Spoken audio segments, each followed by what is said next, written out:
My name is Grace Shepard, and I was 29 the night my father ruined my rehearsal dinner. We were seated in the main dining room of a high-end Anchorage lodge. 200 guests were waiting for a toast. Marcus, my father, tapped his crystal glass. He stood up, adjusted his silk tie, and smiled down at my fiancé, Elias. "We warned him before he proposed," my father said into the microphone. His voice echoed off the timber walls. "She is damaged goods. It takes a special kind of patience to marry someone with Grace's history." The room went dead silent. The kind of silence where you can hear the ice settling in the water glasses. I sat frozen. My mother Helen reached over and patted my hand, playing the part of the long-suffering parent. I did not cry. I did not run out of the room. But before my father could continue, Elias's mother stood up. Josephine Thorne was a retired state auditor. She did not raise her voice. She did not need to. She simply walked to the front, set a thick manila folder onto our white tablecloth, and looked my father right in the eye. "Since we are sharing family secrets tonight," Josephine said, her voice clear and steady, "I think the room might find this interesting." My father's face went white. Coat check ticket white. An hour later, both my parents were chasing Josephine through the icy parking lot, begging her not to tell me the truth about the holding companies. They just did not realize I already knew everything. Welcome to Cue the Told Stories, where we share quiet, true-to-life stories about boundaries, dignity, and the moment someone finally stops shrinking to fit a space they were never meant for. If you have ever been made to feel small by your own blood, you are in the right place. Tell me your age in the comments below, hit that subscribe button, and let us get into it. To understand how a rehearsal dinner turns into a crime scene, you have to go back 8 months. It was late November. Elias and I were standing on the frozen edge of a lake just outside Denali. Elias is a wildlife biologist. He does not care about corporate ladders. When he asked me to marry him, there was no hidden photographer. There was just the green glow of the aurora borealis overhead and a ring he picked out himself. I said yes. We stood in the snow, freezing and happy. Then my phone rang. It was Helen. I answered because you always answer Helen. She did not ask how I was. She did not ask if I was happy. She just started talking about deposits. "I have been looking into the Grand Hotel in Seattle," my mother said. "We can get a ballroom if we book this week." I pulled my coat tighter against the wind. "We are getting married up here, Mom. We want something small, an Indigenous-owned lodge." A long sigh came through the receiver, the sigh she uses when dealing with a difficult child. "Grace, you know how easily overwhelmed you get. The rustic thing is cute, but it is chaotic. You need structure. Let me handle this so you do not have an episode." There it was, the word, episode. My parents have used my history as a leash for a decade. I work as an archivist for Native Alaskan history. I spend my days deep in the archives, digitizing old land deeds and preserving the heritage my parents never cared to understand. I like the quiet. I like the slow, self-sufficient pace of the frontier. My parents are real estate developers. To them, land is just a grid waiting to be paved. And to them, I was just a project they could never quite finish. I told her no. I told her Elias and I would handle our own venue. The line went silent. When my mother is denied control, she does not yell. She recalculates. "Fine," she said, her voice dropping 10 degrees. "But do not expect us to clean up the mess when it falls apart." I hung up. I thought I had won a simple argument over a wedding venue. I did not know that telling my mother no had just triggered a contingency plan they had been building since I was a teenager. A week later, Elias met my father for lunch in Anchorage. Elias thought it was a celebratory drink. Instead, my father slid a 10-page legal document across the table. It was a prenuptial agreement. But it did not protect Elias. It demanded that he sign away any legal right to my medical trust. My mother did not surrender the venue issue gracefully. Over the next 2 weeks, she launched a quiet, relentless campaign to drag the wedding out of Alaska and down to a sterile corporate hotel in Seattle. She mailed me glossy brochures of ballrooms with crystal chandeliers and wall-to-wall carpeting. She sent links to florists who specialized in white roses and perfect, rigid symmetry. Her voicemails always carried the same soft, concerned tone. She told me the Seattle hotel had a dedicated event staff who could handle the logistics so I would not get overwhelmed by the planning.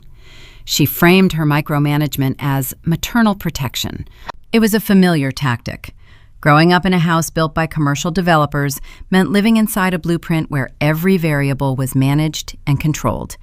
If I wanted to join a wilderness survival camp in middle school, my mother signed me up for indoor tennis lessons instead, claiming the outdoors would aggravate my allergies.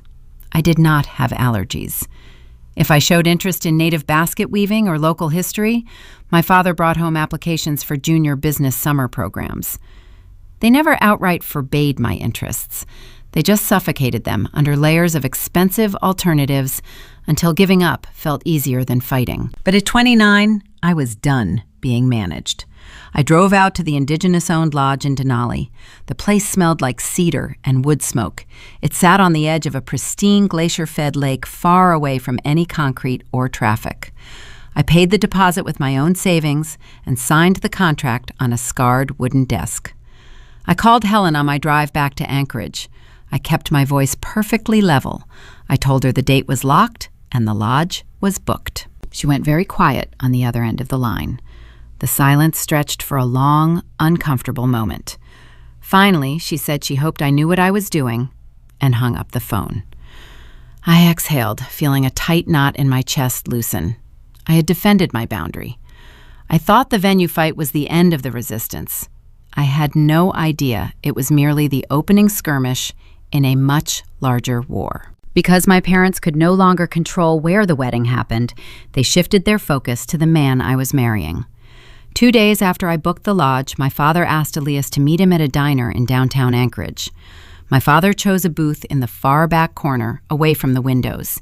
He wore a tailored charcoal suit that looked ridiculous against the worn vinyl seats and faded neon signs of the restaurant. Elias arrived in his canvas field jacket, smelling like pine and cold air. He slid into the booth and ordered black coffee. My father ordered nothing. He did not bother with small talk. Before the waitress even dropped off the mug, my father reached into his leather briefcase and produced a thick stack of stapled paper. He placed it flat on the Formica table and slid it across the surface until it touched Elias's coffee cup. Elias looked down at the document. It was a prenuptial agreement. Elias is a wildlife biologist. He tracks caribou migrations and studies permafrost degradation. He has never cared about wealth or corporate assets. He assumed my father was just being a paranoid businessman protecting a real estate fortune. Elias opened the first page, ready to dismiss it. But as he read the clauses, his brow furrowed. The document did not just separate our future bank accounts. It contained 3 dense pages detailing something called a primary medical trust. It stipulated that Elias must waive all legal rights to make medical or financial decisions for me in the event of an episode. It legally required him to defer to Marcus and Helen as my permanent conservators, should they deem me unfit. Elias looked up from the paper. He asked my father what the medical trust meant. My father leaned forward, resting his elbows on the table. He lowered his voice, adopting the solemn tone of a man sharing a heavy, tragic burden. He told Elias that I was fragile. He said I had a history of mental instability that required lifelong financial chaperoning. He implied that my quiet life in the archives was not a career choice, but a symptom of my inability to handle the real world. My father said signing the document was the only way to prove Elias had my best interests at heart. He thought he could intimidate a biologist with legal jargon and corporate posturing. He miscalculated. Elias pushed the stack of papers back across the table. He looked my father in the eye and told him that he was marrying a strong, capable woman, not taking over a guardianship. He stood up, threw a $5 bill on the table for the coffee, and walked out into the freezing rain. My father underestimated Elias, but his ambush still caused damage. When Elias came home that evening, I was sitting on the living room floor, sorting through a box of historical land surveys. I looked up and immediately noticed the tension in his shoulders. His jaw was set tight. I asked him how the meeting with my father went. Elias hesitated. He looked at me, surrounded by my work, looking peaceful and grounded. He made a choice to shield me. He smiled a tight, unconvincing smile and said my father just wanted to talk about the wedding budget. He said it was nothing to worry about. But you cannot hide a lie from someone who has spent their whole life decoding deception. I felt the shift in our atmosphere instantly. The air between us grew heavy. Over the next few days, our conversations became careful. We were stepping around an invisible obstacle in our own kitchen. Elias was trying to protect me from the cruelty of my father, but his silence felt like a wall. I started to wonder if my mother had reached him. I wondered if they had planted a seed of doubt in his mind about my capability. The minor victory I felt over the venue began to rot into a quiet, creeping anxiety. The strain pushed us into separate corners of our small house. I spent more time at the Heritage Center. Elias spent more hours mapping terrain in the lab. We were drifting just enough to make me feel isolated. That was exactly the psychological state my parents preferred me in. The silence might have broken us if it were not for Josephine. Elias's mother came over on a Tuesday morning to drop off a box of homemade blueberry preserves. Josephine is a retired state auditor. She spent 30 years finding missing money in municipal budgets across the state. She has a mind like a steel trap and eyes that miss nothing.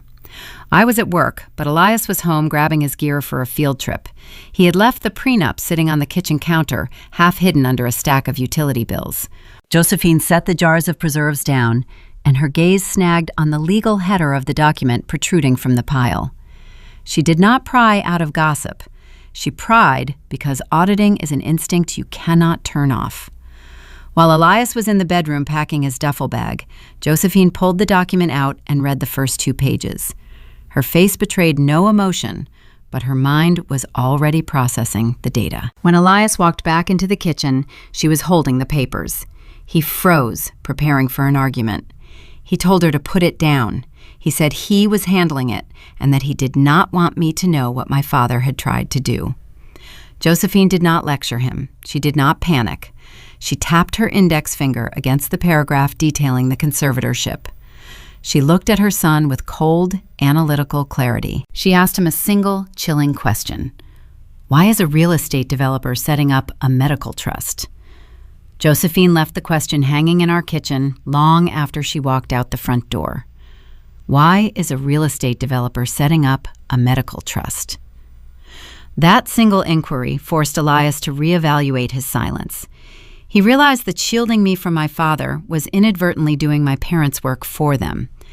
Secrets thrive in the dark, and my family was banking on our lack of communication. That evening, the Alaskan wind howled against the siding of our small house, but the atmosphere inside was thick with unspoken tension. Elias did not offer his usual warm greeting when I emerged from the study. He walked straight into the living room, sat beside me on the braided rug, and placed a thick stack of stapled papers directly into my lap. He did not mince words. He explained every demand Marcus had made at the diner. He outlined the prenuptial agreement, the hidden clauses, and the expectation that he would sign away his rights to my future. Then Elias apologized for hiding the document, admitting he thought he could spare me the pain of knowing my father viewed me as a liability. I looked down at the legal jargon. The betrayal stung, cold and sharp, an icy current running straight through my chest. But looking up at Elias, the distance between us evaporated. I did not scream. I did not cry. I validated his honesty, thanking him for bringing the weapon into the light where we could both examine it. We agreed right then that there would be no more shadows in our relationship. We dismantled their trap by trusting each other. The prenup was merely a failed frontal assault. My mother, realizing the direct approach had crumbled, swiftly pivoted to guerrilla warfare. I began noticing the shift just a few days later. Anchorage is a sprawling city, but the high society circles operate like small, claustrophobic villages where gossip is the primary currency. The sabotage arrived in subtle, polite waves. I walked into our local organic grocery store on a Tuesday to pick up coffee beans. Mrs. Gable, a woman who frequently played bridge with my mother, was standing near the register. She wore an expensive cashmere coat that looked absurd next to my practical winter gear. She did not offer her usual crisp, formal greeting. Instead, she tilted her head, her eyes pooling with unearned pity. She stepped forward and placed a gloved hand on my forearm. She lowered her voice to a patronizing whisper, instructing me to remember to breathe and insisting it was perfectly acceptable to delay the wedding if the pressure became too heavy. I thanked her, my spine stiffening, and walked out into the freezing air without buying a thing. The suffocating pity followed me to my workplace. The Cultural Center is a sanctuary of cedar planks and ancient artifacts, a place where I preserve the Native Alaskan history my parents ignore. My director, a pragmatic historian named Sarah, called me into her office on Thursday afternoon. She poured 2 cups of hot tea, slid one across her desk, and gently asked if I needed to take a leave of absence. She admitted receiving a lengthy phone call from Helen. My mother had framed the conversation as a motherly wellness check. Helen claimed the wedding planning was triggering a severe emotional regression in me, describing me as fragile and unable to cope with basic decisions. Sitting in that office, the puzzle pieces snapped together with sickening clarity. When I was 20 years old, I experienced a severe bout of burnout. I had spent 3 grueling years suffocating under the weight of my parents demanding I pursue a corporate business degree. I finally snapped under their expectations. I dropped out of the program, spent a month living in a remote wilderness cabin, and recalibrated my life toward history and preservation.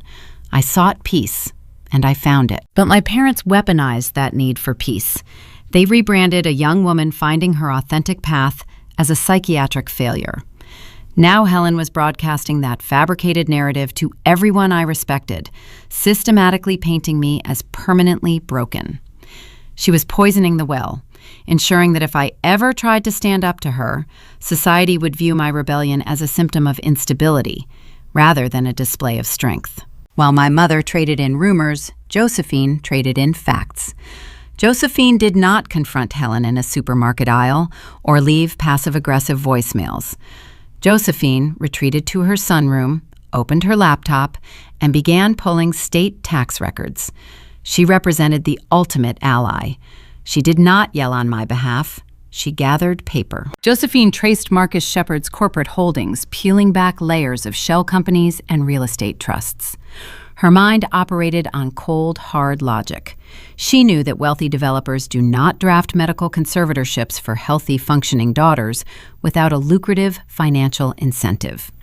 She was hunting for the motive following a hidden trail of breadcrumbs buried in property taxes and corporate filings. Numbers do not lie, and numbers do not gossip. Josephine was building an arsenal while my parents thought they were winning a popularity contest. The tension sharpened significantly the following Monday. I needed to finalize the head count for our reception, so I called our indigenous caterer. Thomas was a brilliant local chef who specialized in smoked wild salmon, fire-roasted venison, and birch syrup glazes. I dialed his number, expecting a quick conversation about dietary restrictions. Thomas answered the phone with a heavy sigh. He gently apologized, stating he had already released our date to another client. He explained that my mother had called him 3 days prior. Helen had utilized her soft maternal tone. She told the chef that the bride was suffering from severe emotional distress, that the rustic menu logistics were proving too overwhelming for my fragile state, and that the family was relocating the event to a facility equipped to handle my needs. The sheer audacity of the lie left a metallic taste in my mouth. My mother was systematically dismantling my wedding behind my back, using my fabricated fragility as a bulldozer to clear the path for her own preferences. I did not call Helen to argue. Arguing provides an antagonist with ammunition. Raising my voice would only give her proof that I was exactly as unstable as she claimed. Instead, I calmly explained the situation to Thomas.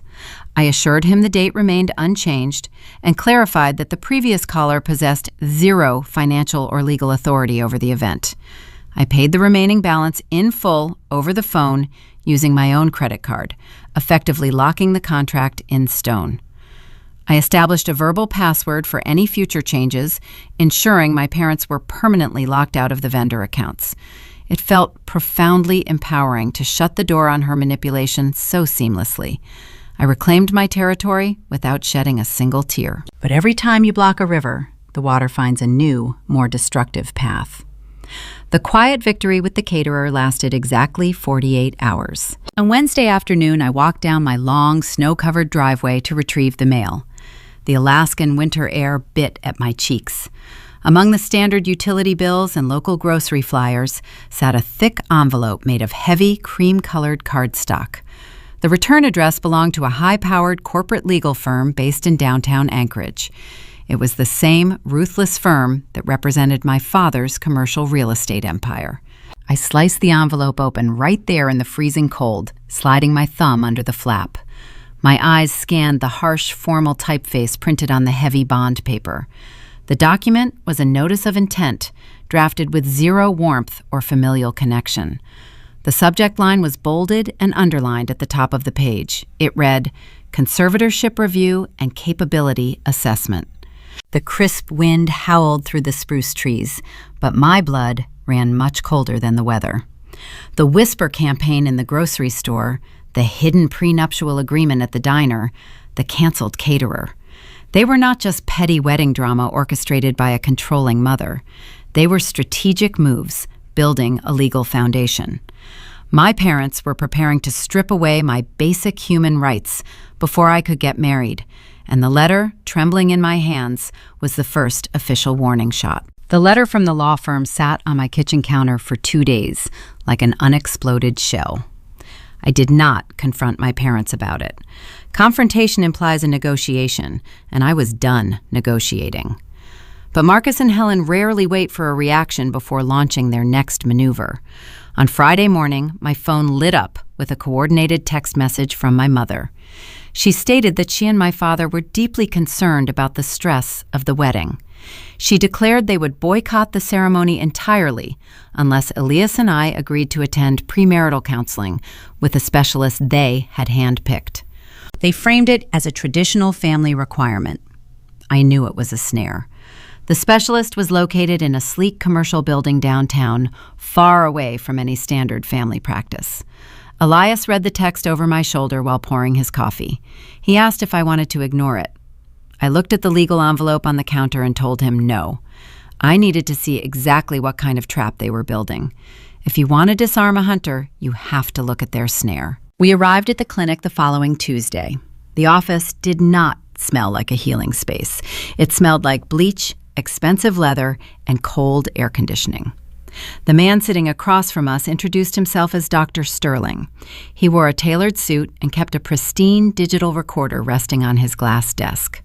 He did not ask about our communication styles. He did not ask how we met or what we valued in a partnership. Instead, his gaze locked onto me, his pen hovering over a yellow legal pad. The interrogation began under the guise of wellness. He asked how I managed my daily budget. He inquired if Elias handled the complex financial planning because I found numbers too stressful. He leaned forward and requested I describe the specific symptoms of the burnout I experienced 9 years ago. He used words like cognitive overload, emotional volatility, and financial competence. Every question was a guided missile designed to elicit a specific answer. He was not trying to strengthen a marriage. He was trying to establish a baseline of incompetence. My sharp intuition, honed by decades of surviving my parents' psychological architecture, registered the threat immediately. This was not a therapy session. This was a deposition. My parents had hired him to generate a medical file. They needed a licensed professional to document that I was unfit to manage my own affairs. That document would serve as the cornerstone of the permanent legal conservatorship they were quietly assembling. They intended to strip away my autonomy and present it to a judge before I ever walked down the aisle. Dr. Sterling waited for me to answer his question about emotional regulation. He expected me to become defensive.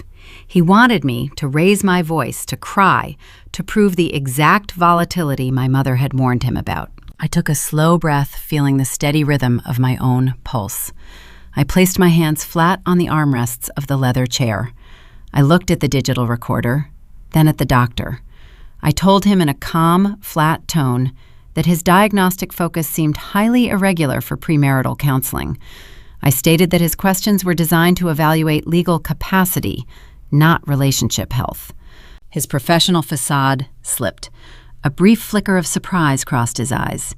He tried to backtrack, attempting to soften his tone, claiming he only wanted a comprehensive picture of our stress management. I stood up.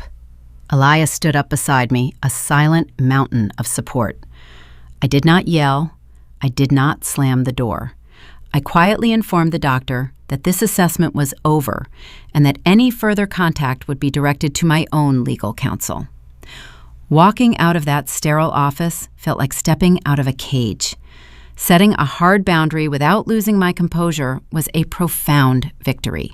But in my family, setting a boundary is treated as an act of war. My parents do not accept defeat. They pivot to punishment. The retaliation arrived less than 48 hours later. I arrived at the Native Alaskan Heritage Center on Thursday morning, ready to finalize the details of a preservation project. I had spent 6 months securing a state grant to digitize thousands of fragile indigenous artifacts. These were carved cedar masks and ancient whaling tools that told the story of my ancestors. It was the proudest achievement of my career. My director, Sarah, was waiting by my desk. Her face was drawn tight with stress. She handed me an email printout. The State Funding Board had abruptly frozen our grant pending a sudden, unprompted financial review. Sarah explained that a prominent commercial real estate developer had anonymously contacted the board, raising concerns about the center's management and fiscal responsibility. Marcus Shepard had used his corporate influence to sever my funding. If he could not control my medical rights, he would systematically dismantle my professional life. It was a calculated, devastating strike meant to isolate me and force me into submission. Financial sabotage is a quiet, bloodless violence, but it tears your foundation apart just the same. I left the center feeling a cold dread settling in my stomach. The sky over Anchorage was turning a bruised purple, threatening snow. When Elias came home from the lab, he found me sitting on the back porch staring out at the darkening tree line. I explained what my father had done. The weight of their corporate reach felt suffocating. Elias did not offer empty platitudes. He sat next to me, his thick canvas jacket smelling of the outdoors. He pointed toward the jagged peaks of the Chugach Mountains cutting into the skyline. He reminded me that we live in a frontier where corporate power holds no real weight. My parents could freeze a bank account, but they could not buy the wilderness. They could not manipulate the ice, the timber, or the community that actually mattered. He grounded me in the reality of our shared life, proving that their money was useless against a partnership built on genuine trust. His words were an anchor pulling me back from the edge of the panic my parents wanted me to feel. The fear began to recede, replaced by a hardened resolve. I was ready to face whatever Marcus threw next. Then my phone chimed with a brief text from Josephine. She asked me to meet her at a small coffee shop near the harbor. I drove down to the docks. The air smelled of salt and diesel fuel, the working pulse of the coastal city. I walked into the cafe and found Josephine sitting in a corner booth. She wore a tailored wool coat, a steaming mug of black tea resting in front of her. She did not offer small talk. Josephine possesses the quiet, analytical mind of a woman who has spent decades untangling financial fraud. As I slid into the booth, she reached into her leather tote bag. She retrieved a single, weathered sheet of paper and slid it across the wooden table. The document was an original land deed dated 1996. The typed coordinates detailed a vast, pristine tract of wilderness. I looked up, confused by the ancient paperwork. Josephine folded her hands together, her gaze piercing and sharp. She asked in a voice barely above a whisper, "Grace, what exactly did your parents tell you about your biological grandfather?" I stared at the weathered paper resting on the cafe table. Josephine waited, her dark tea steaming in the cool air of the harbor coffee shop. She did not rush me. She allowed her question to settle over the space, watching my mind work through decades of fabricated history. When I was a child, my parents delivered a very brief, sterile narrative regarding my origins. They claimed I was a ward of the state, an infant born to anonymous, tragic circumstances, rescued solely by their boundless charity. They treated my Native Alaskan heritage as a quaint demographic detail, something they tolerated but never celebrated. They raised me to feel indebted, reinforcing the idea that I owed them my survival. Josephine shook her head, dismissing the lie with a single motion. She tapped the fading type on the 1996 deed. She explained that my biological grandfather was not an anonymous ghost. He was a revered elder of a prominent indigenous community in the Alaskan interior. He was a man who understood the encroaching threat of commercial development. He owned thousands of acres of pristine wilderness. It was a staggering stretch of untouched frontier, resting directly above deep mineral veins and dense old-growth timber. When my grandfather approached the end of his life, he refused to surrender his territory to corporate interests or state auctions. He placed the entire estate into an ironclad trust, designating me as the sole rightful beneficiary. However, he instituted two specific trigger conditions to ensure the transfer of power happened when I was an adult. I would inherit the title the day I married or the day I turned 30, whichever milestone arrived first. My adoptive parents were appointed as temporary stewards. They were legally tasked with managing the surface-level taxes, but they were strictly forbidden from developing, leasing, or selling a single acre until I came of age. Josephine leaned forward, her eyes locking onto mine. She laid out the fatal loophole built into the trust law. If the sole beneficiary is deemed legally unfit to manage her own estate due to severe mental incapacitation, the temporary stewards are granted permanent, irrevocable control over the assets. The ambient noise of the coffee shop faded into a distant hum. The puzzle pieces, previously scattered and confusing, snapped together with sickening, razor-sharp clarity. The prenuptial agreement at the diner was designed to legally neuter Elias. The Whisper campaign among the Anchorage elite was an orchestrated effort to frame me as emotionally unstable. The ambush appointment with the hand-picked therapist was a calculated attempt to document cognitive failure. The sudden push to cancel my rustic wedding was a desperate bid to stop the marriage clause from activating. None of their actions were rooted in maternal protection or paternal concern. None of it was about my mental health. It was about securing a billion-dollar asset. Marcus and Helen were running out of time. I was 29 years old. I was mere months away from hitting the age threshold and weeks away from triggering the marriage clause. Once Elias and I signed a marriage license, my parents would lose the land forever. They intended to strip mine the territory. They wanted to tear open the permafrost, clear-cut the ancient timber, and turn my ancestral birthright into a commercial quarry to feed their real estate empire. To accomplish that devastation, they needed me legally erased. They needed a judge to declare me damaged goods. A strange, profound silence settled over my mind. The anxiety that had plagued me for weeks evaporated, replaced by a cold, crystalline focus.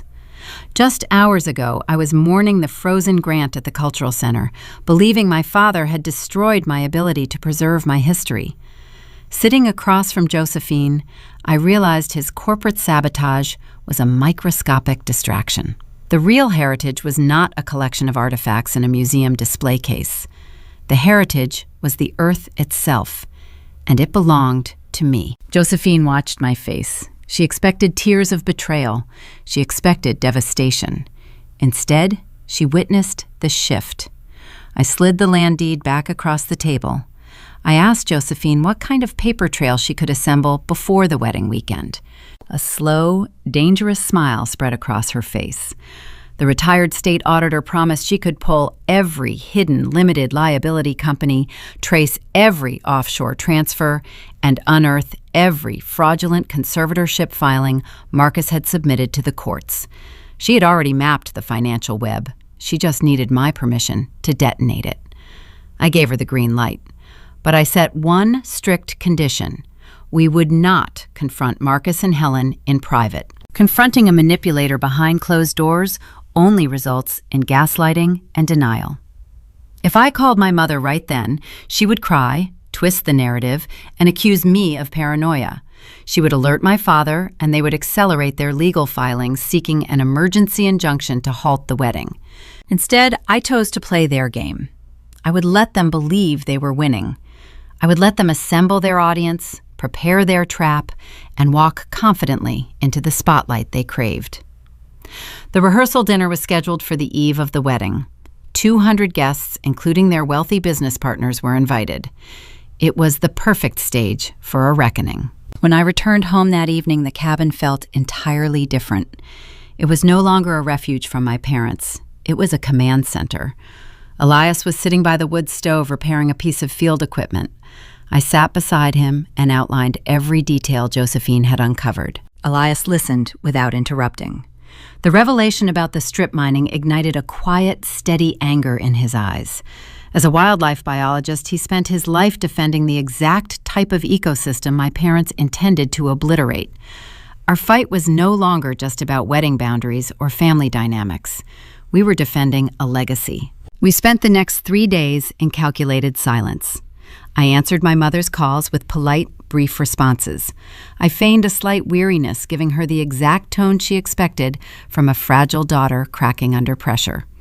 I allowed her to believe the whisper campaign was working. Josephine operated in the shadows, securing certified bank statements and pulling encrypted tax returns. Elias handled the local logistics, ensuring the Indigenous Lodge remained secure and our chosen vendors were fully briefed on a strict no-contact policy regarding Helen. We were a unified front, fortified by truth and impenetrable to their manipulation.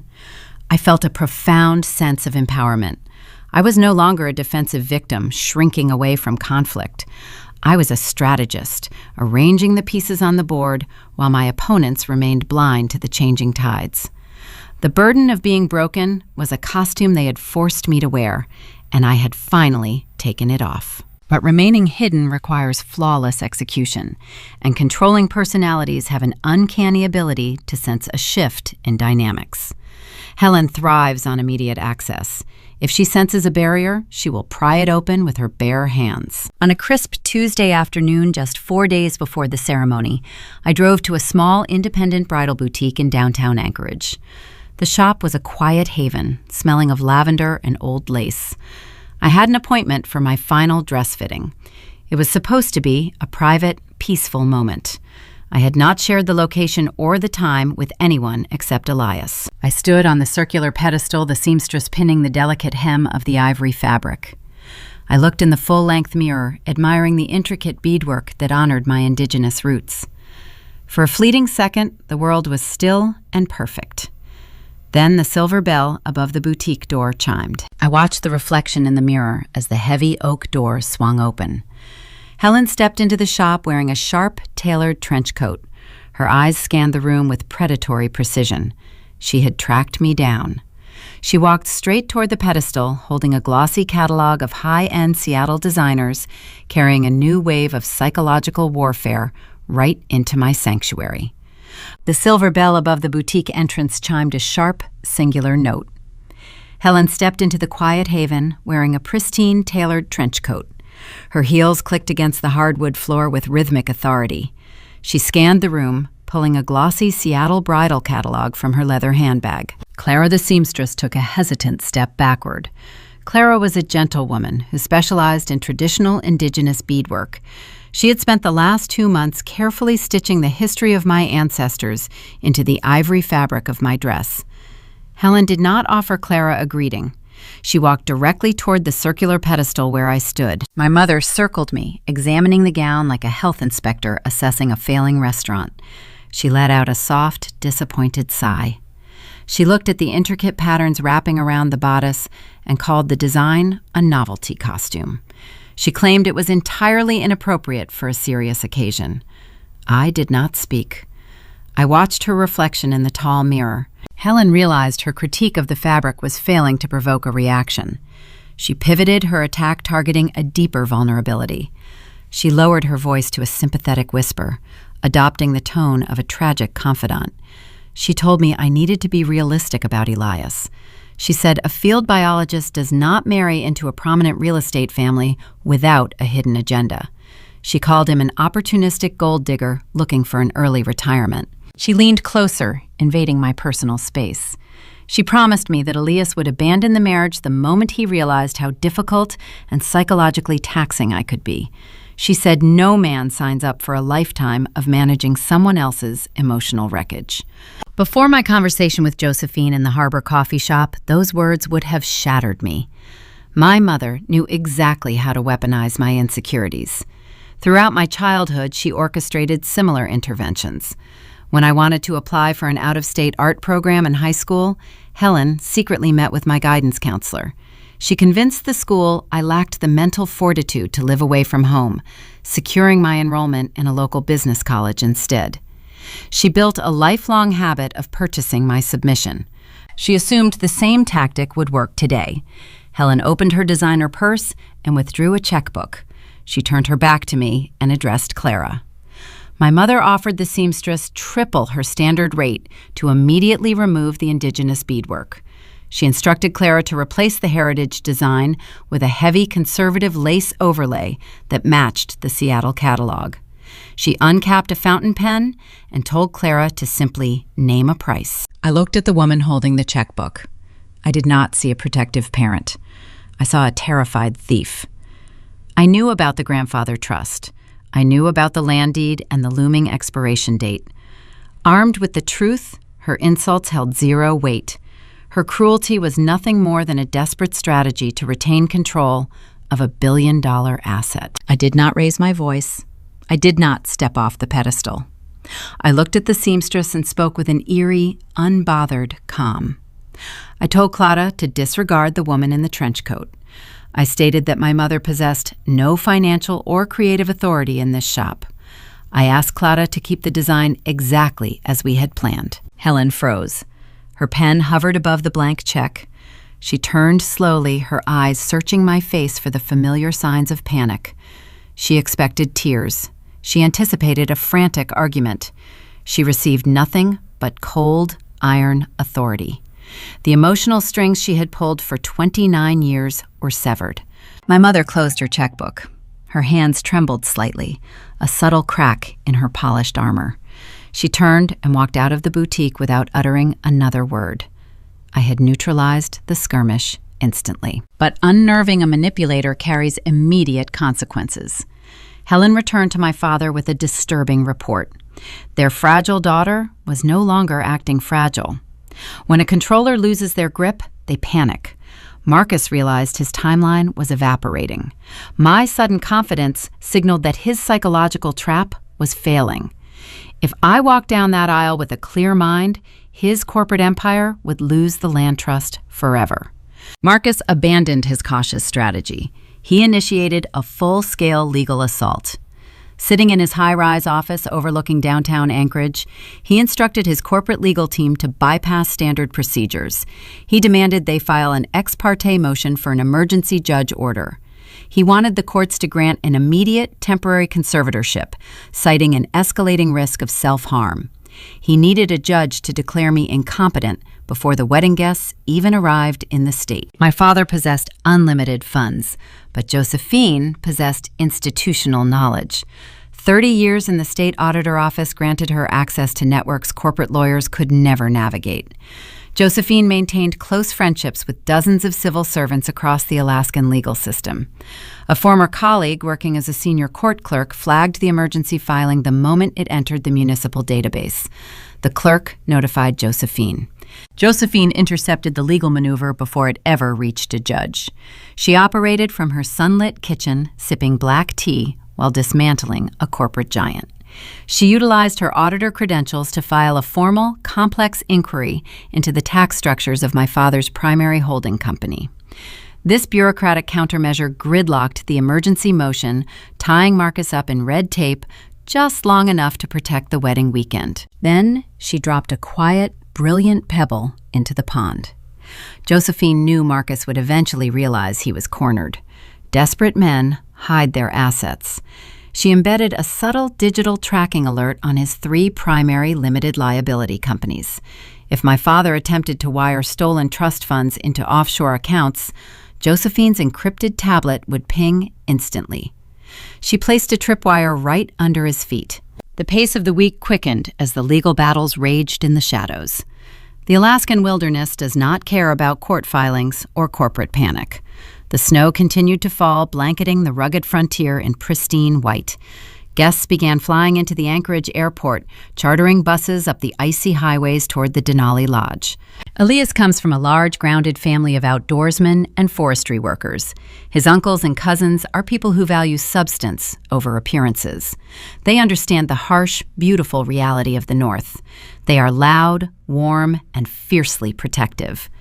I was eager to introduce them to the Indigenous-owned venue and welcome them to the true Alaskan experience. Elias and I drove up to the lodge on Thursday afternoon. The great room of the venue featured a roaring stone fireplace, exposed timber beams, and panoramic windows overlooking the glacier-fed lake. I expected to find his family settling into their cabins and enjoying hot cider near the fire. I walked through the heavy wooden double doors, brushing snow from my coat. The great room was crowded with incoming guests holding their luggage. But the atmosphere was strange. A quiet, uneasy murmur rippled through the crowd. I scanned the room and spotted the source of the tension. Helen had arrived hours before us. My mother stood near the reception desk holding court. She wore a sympathetic, solemn expression. She was personally greeting every member of Elias's extended family as they checked in. Arranged on a long wooden table beside her were rows of pristine, foil-stamped gift bags.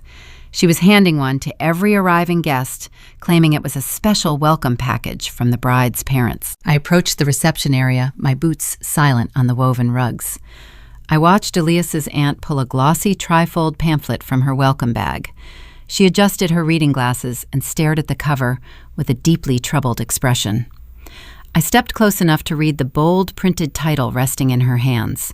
The pamphlet read, "Coping Strategies for Supporting Relatives with Severe Psychological Instability." I stood in the center of the lodge great room.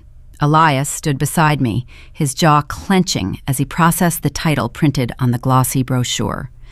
Coping Strategies for Supporting Relatives with Severe Psychological Instability. My mother had ambushed my future in-laws, greeting them with clinical literature, diagnosing a crisis that did not exist. Helen watched me from across the reception desk. She waited for the breakdown.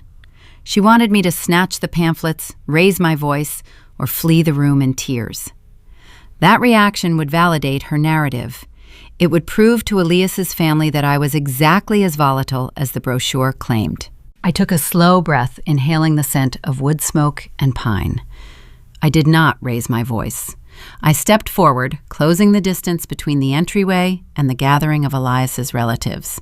I offered a warm, genuine smile to Elias's Aunt Joan, who was still holding the glossy paper with a deeply confused expression. I introduced myself smoothly, extending my hand. I told her how glad I was that they had traveled all the way from the lower 48 to join us in the frontier. Then I addressed the room directly. I did not ignore the awkward prop resting in their hands. I pointed to the welcome bag and kept my tone light, almost conversational. I explained that my parents operate in the corporate development sphere, a world where every variable is managed, mitigated, and controlled. I told the gathered family that my parents possess a somewhat eccentric perspective on independence. Because I chose a life in the archives in the wilderness rather than a corner office, they tend to view my autonomy as a symptom requiring management rather than a lifestyle choice. I assured them there was no crisis, only a profound difference in values. I invited them to toss the pamphlets into the recycling bin by the door and join us by the fire for hot cider and roasted pecans. The response was instantaneous.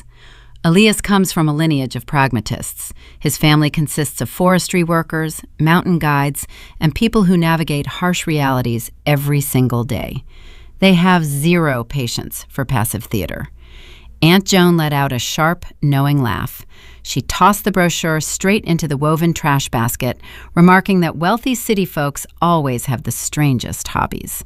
The rest of the family followed suit, discarding the pristine gift bags without a second thought. They shook my hand, pulling me into warm embraces, their eyes reflecting profound respect. They saw a grounded, articulate woman. They recognized strength. My mother stood by the reception desk, clutching her remaining stack of literature. Her smear campaign had just evaporated in less than 3 minutes. She looked profoundly foolish, an isolated figure peddling panic to an audience that refused to buy it. The social currency she relied upon was useless here. The lobby tension dissolved into a joyful, noisy gathering.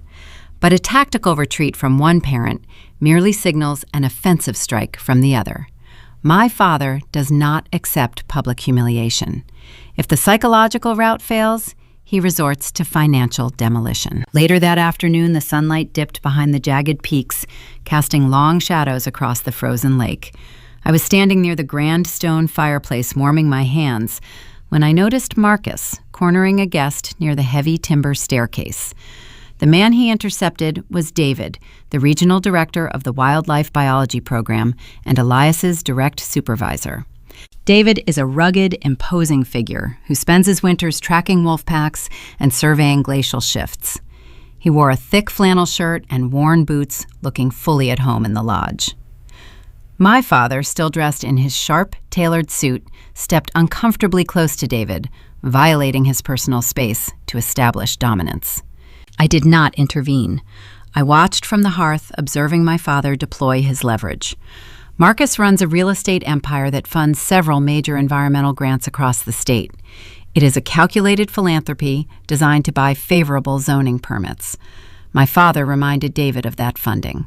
He spoke in low, measured tones, making sure his words carried the weight of a boardroom ultimatum. My father demanded that David terminate Elias from the biology program immediately. The strategy was brutally clear.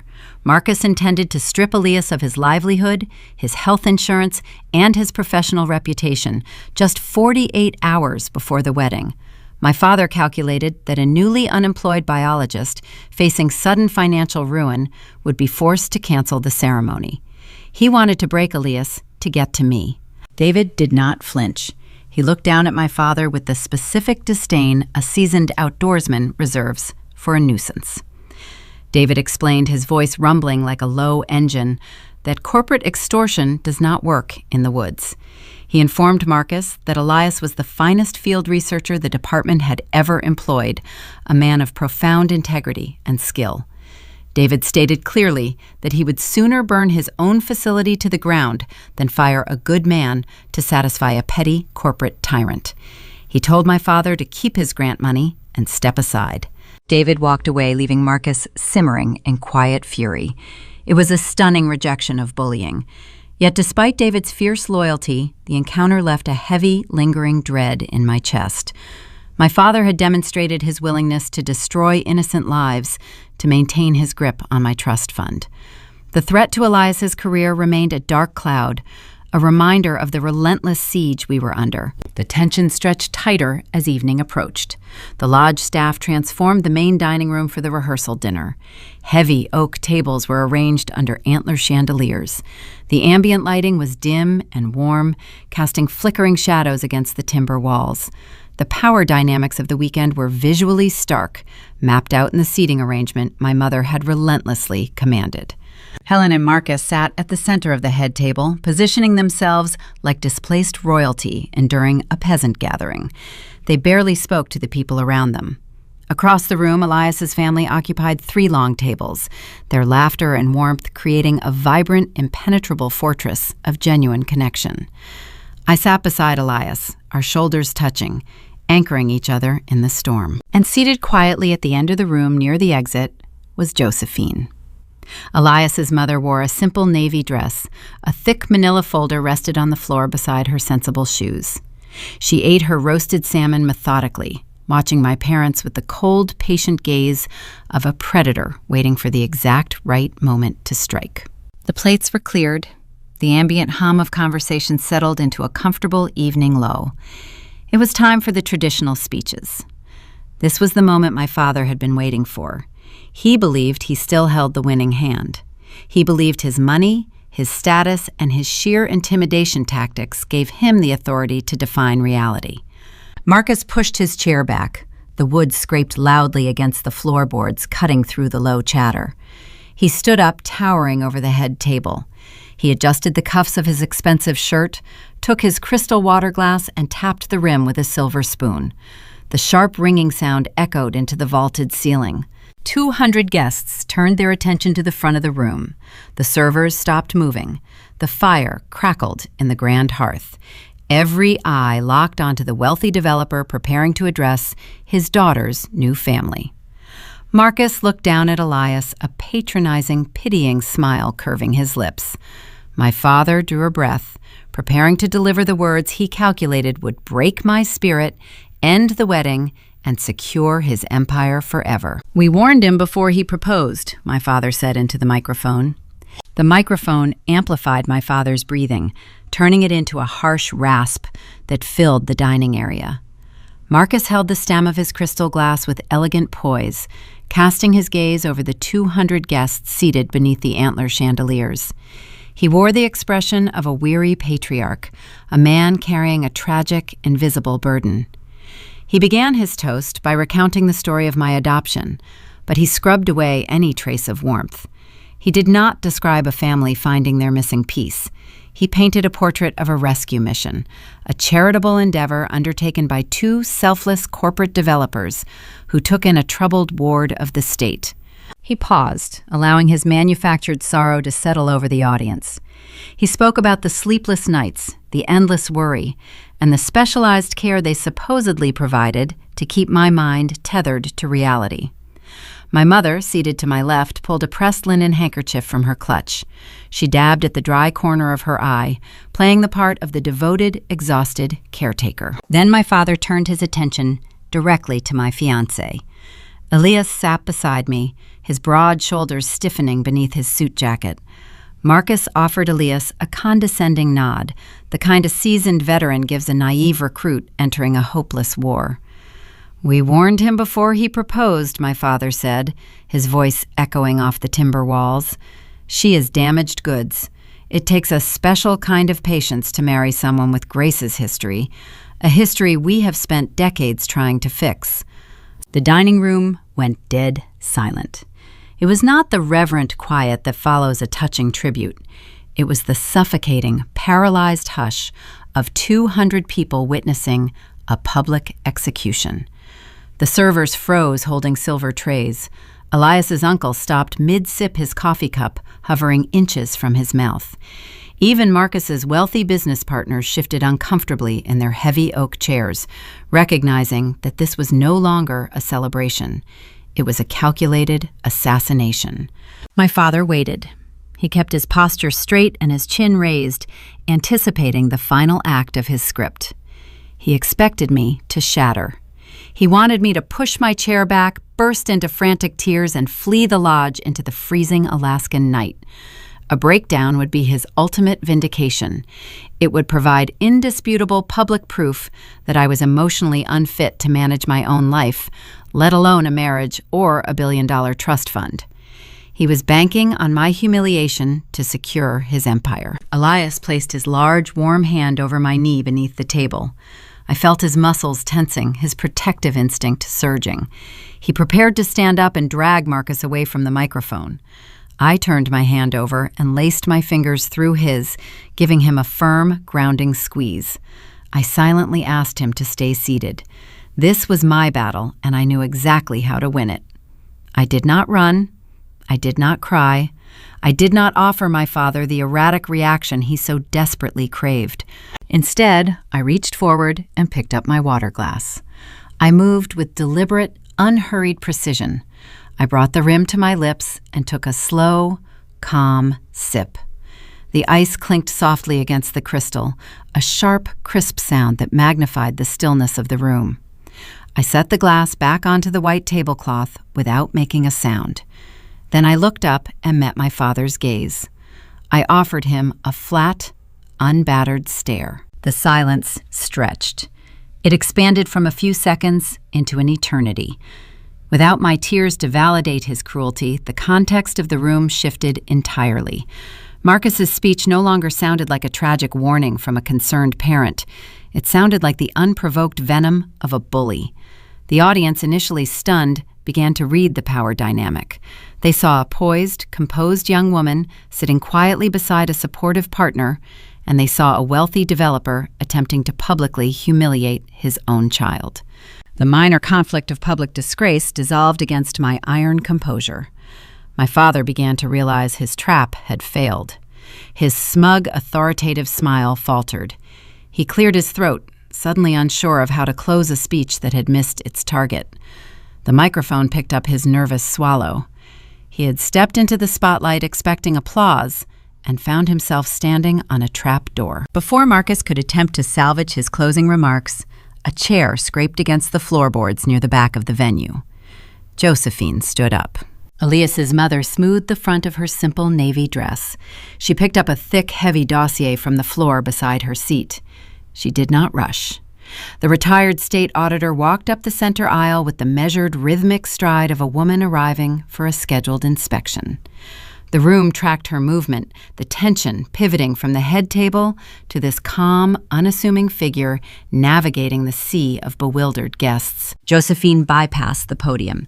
She walked directly to the center of our table, standing mere feet away from where Marcus gripped his glass. She did not raise her voice to compete with the microphone. She did not need amplification. Her tone possessed the chilling, lethal precision of a professional uncovering deeply buried fraud. She lifted the dossier and dropped it onto the table. The heavy stack of paper landed with a definitive, flat thud that resonated through the quiet lodge. "Since we are sharing family secrets tonight," Josephine said, her voice carrying crisp and clear across the silent room. My mother stiffened her handkerchief, pausing midair. Helen opened her mouth to intervene, attempting to deploy her soft, managing tone, but Josephine did not even acknowledge her existence. Josephine ignored Helen entirely, keeping her piercing gaze locked directly onto my father. "I think your business partners and your new extended family deserve to hear the full context of this warning," Josephine continued. She placed her hand flat against the cover of the dossier. "Let us talk about the real reason you are so deeply invested in proving your daughter is incompetent. Let us talk about 1996. Marcus blinked. His grip on the crystal glass tightened until his knuckles turned bone white. He tried to maintain his patronizing facade, attempting a dismissive chuckle, but the sound died in his throat. "I spent 30 years tracking municipal budgets and offshore holding companies," Josephine said, stepping closer to the edge of the table. "When you tried to force my son to sign a medical conservatorship waiver, you made a critical error. You assumed a field biologist would not share that document with his mother, and you assumed his mother would not know how to pull a sealed land deed from the Interior District records." The color began to drain from my father's face. The wealthy, unshakable developer looked suddenly very small beneath the antler chandeliers. "Grace is not a troubled ward of the state," Josephine announced to the room, her words slicing through decades of fabricated history. Her biological grandfather was a revered elder of the Native community. He owned a vast tract of resource-rich wilderness in the interior. He left that territory in a trust for Grace, appointing you as temporary stewards, a stewardship that legally expires the moment she signs a marriage license. Whispers erupted from the tables where Marcus's corporate colleagues sat. They were men who understood land rights trust law and the ruthless pursuit of mineral wealth. They recognized the exact legal mechanism Josephine was describing. "You did not spend decades trying to fix her," Josephine said, her voice dropping into a low, dangerous register. "You spent decades trying to break her. You orchestrated a smear campaign, hired fraudulent therapists, and stood up here tonight to brand her as damaged goods. Because if a judge declares her unfit before she says I do, you gain permanent, irrevocable control of a billion-dollar asset. You plan to strip mine her ancestral birthright, and you needed her erased to do it." Marcus opened his mouth, but no words materialized. The polished veneer of his authority shattered, replaced by raw, unfiltered panic. The audience stared at him, the horrifying reality of his greed laid bare under the warm lodge lighting. Josephine did not give him a chance to recover. She flipped open the heavy cover of the dossier, exposing the first page. It was a certified, time-stamped bank statement bearing the seal of an offshore holding company, highlighting millions of dollars siphoned illegally from the trust's peripheral accounts. My father looked down at the document and his face went coat check ticket white. Josephine did not raise her voice. She let the paper do the work. Paper is patient. Paper does not flinch under pressure, and it does not forget. She turned the heavy cover of the dossier, smoothing the first page flat against the white linen tablecloth. She spoke with the rhythmic, steady cadence of a metronome, bringing order to the chaos my parents had engineered. She began by reading from the original 1996 land deed. She recited the exact geographical coordinates of the trust, outlining a vast, untouched territory spanning the northern interior. She described the deep mineral veins, the ancient timber, and the pristine watersheds. She read the notarized stipulations my grandfather had secured before his passing. The clauses were explicitly clear. The stewardship was temporary. The land belonged to me. The transfer of power was legally bound to my 30th birthday or the day I signed a marriage license. The 200 guests listened in a profound, unbroken hush. At the tables near the grand fireplace, Marcus's corporate business partners sat rigid. These were men who measured risk for a living. They understood property law, trust allocations, and the strict penalties associated with fiduciary breach.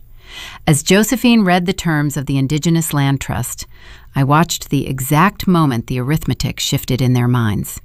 They realized they were not attending a rehearsal dinner. They were sitting in the blast radius of a federal crime. Josephine turned to the next page.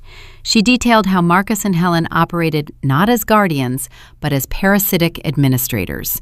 She did not use colorful adjectives. She used dates, routing numbers, and exact dollar amounts. She tracked the flow of capital, exposing the millions of dollars quietly siphoned from the peripheral accounts of the trust. She named the specific shell companies my father had created to launder the stolen inheritance, funneling the money directly into his domestic real estate ventures. Every single word was a deliberate hammer blow, striking the foundation of the empire my parents had spent their lives building. My father stood frozen at the head table. The crystal water glass remained tight in his grip, but his knuckles were pale and trembling. He looked like a man who had stepped onto a frozen lake only to hear the ice cracking beneath his polished shoes. Josephine did not stop. She flipped to the third section of the dossier, transitioning from financial embezzlement to psychological sabotage. She read the date and timestamp of the emergency ex parte motion my father had submitted to the municipal court just 4 days prior. She outlined his attempt to secure a temporary conservatorship behind my back. She exposed the ambush appointment with Dr. Sterling, explaining how the premarital counseling was nothing more than a fabricated medical deposition. You did not hire a therapist to heal your daughter. Josephine said, her gaze fixed on Marcus. You hired a contractor to manufacture a diagnosis. You needed a licensed signature to declare her incompetent, because incompetence is the only legal loophole that grants you permanent ownership of her estate. Josephine looked up from the folder addressing the silent room. She swept her gaze across the rugged faces of Elias's family and the pale, nervous faces of the corporate investors. Marcus Shepard standing up here tonight to brand Grace as damaged goods was not an act of paternal grief, Josephine stated, her tone echoing with undeniable authority. It was a calculated financial strategy to steal a Native Alaskan woman's heritage. He needed you all to witness her break. He needed an audience to validate his lie. Because without that lie, he loses everything. The major conflict of the conservatorship, the invisible cage my parents had spent months forging, was crushed instantly under the sheer weight of undeniable proof. The threat was obliterated, not by a screaming match, but by organized documentation. Marcus realized the narrative was slipping out of his grasp forever. A desperate, primal instinct to regain control overtook him. He puffed up his chest, attempting to project the booming authority that usually cleared boardrooms. He opened his mouth, raising his free hand, preparing to interrupt Josephine with a loud, dismissive denial. He was going to call her a liar. He was going to claim the documents were forged. Josephine anticipated his counterattack. Before a single syllable could leave his throat, she calmly reached into the folder. She extracted a certified bank statement, complete with the embossed seal of his own primary holding company and the signature of his chief financial officer. She did not argue with him. She simply slid the heavy official document across the smooth tablecloth. It glided across the linen and came to a stop mere inches from his plate. Marcus looked down at the unmistakable proof of his own fraud. The breath left his lungs in a hollow, audible gasp. The booming interruption died on his lips. His shoulders collapsed inward, the posture of a defeated man. To my left, the pristine facade of the perfect mother, shattered entirely. Helen began to hyperventilate. Her carefully applied makeup seemed to pale as her chest heaved in shallow, erratic breaths. She dropped her pressed linen handkerchief. Her hands fluttered over her designer dress, searching for an anchor that did not exist. She looked toward her husband, expecting him to fix the situation, to deploy his wealth and silence the room. But Marcus was staring at the bank statement, rendered entirely mute. Helen looked toward the corporate tables, searching for sympathy from her peers. The investors and their wives turned their heads away, studying the floorboards or their untouched plates. No one wanted to meet her eyes. She was drowning in the middle of a crowded room, and every single person had decided to let her sink. I remained seated in my chair, my hands folded neatly in my lap. Elias kept his warm, grounding presence beside me, a silent guardian witnessing the storm. I watched my parents unravel, and a profound realization settled into my bones. For 29 years, I believed I had to fight them on their terms. I believed I had to argue to justify my existence, to scream just to be heard over their managing voices. Sitting in the warm glow of the antler chandeliers, I realized I never had to raise my voice to win. My silence was my ultimate power.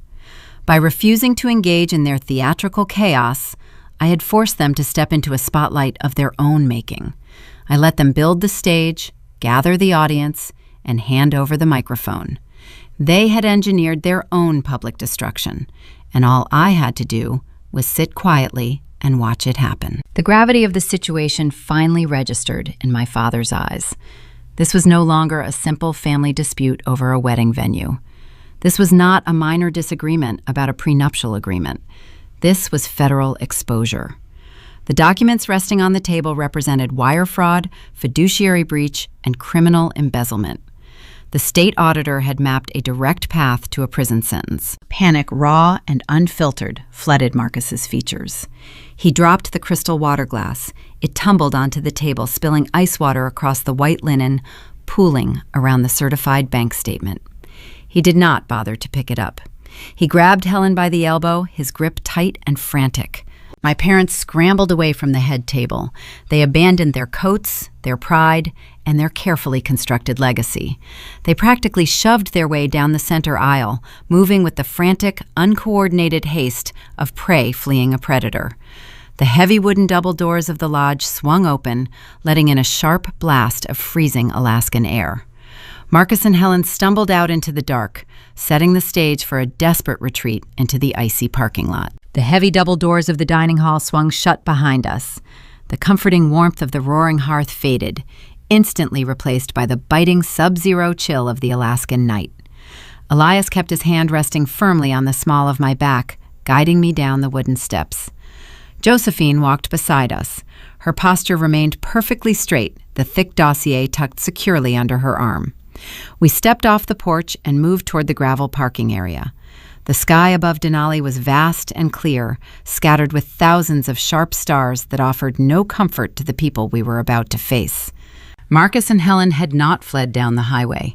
They were waiting near the perimeter of the lighting cast by the lodge security lamps. They looked entirely unraveled. The sharp, polished developers who had commanded the rehearsal dinner just 20 minutes prior were gone. Marcus was sweating. A thin sheen of moisture froze on his forehead despite the bitter cold. His expensive charcoal suit jacket hung open, exposing his wrinkled dress shirt. Helen stood shivering in her designer dress, her impractical heels sinking uselessly into the packed snow. My father lunged forward as we approached. His leather dress shoes slipped on the hidden ice. He ignored me. He bypassed Elias. He aimed directly for Josephine, viewing the retired state auditor as his only true adversary. He held up his hands, his palms facing outward, in a frantic gesture of surrender. He begged her to negotiate. He pleaded with Josephine not to reveal the truth about the specific holding companies tied to his commercial properties. He offered her a percentage of his future development profits. He offered to restructure the corporate trusts immediately. He promised to make it financially beneficial for everyone involved if she just kept the documents hidden from his daughter. It was a stunning, illuminating confession. Marcus assumed I was still too fragile, too uneducated, or simply too broken to understand the complex financial reality of his crimes. He believed Josephine was holding the information hostage for a payout. By begging the auditor to keep the secret, he openly admitted his guilt, right in front of me. He exposed the raw, calculating machinery of his mind. He did not care about preserving a relationship with his child. He only cared about shielding his assets from the beneficiary he had spent 3 decades trying to erase. He handed me the final proof of his betrayal. Without even realizing, I already held all the cards. When Marcus failed to elicit a single response from Josephine, Helen shifted their tactical approach. She reverted to her most practiced weapon. She tried to play the martyr. Helen pushed past her husband and moved toward me. Her face was streaked with ruined cosmetics. She let out a sharp, dramatic sob, the sound echoing across the frozen lot. She reached out, attempting to physically grab my forearm, trying to pull me back into her orbit of manufactured grief. She claimed every dollar they routed through the shell corporations was taken to provide me with a proper life. She listed the expensive private schools, the classical piano lessons I always hated, and the insulated neighborhoods they had raised me in. She wept, insisting that managing the vast indigenous estate was too heavy a burden for a young, unstable girl. She tried to frame their embezzlement as the ultimate act of parental sacrifice.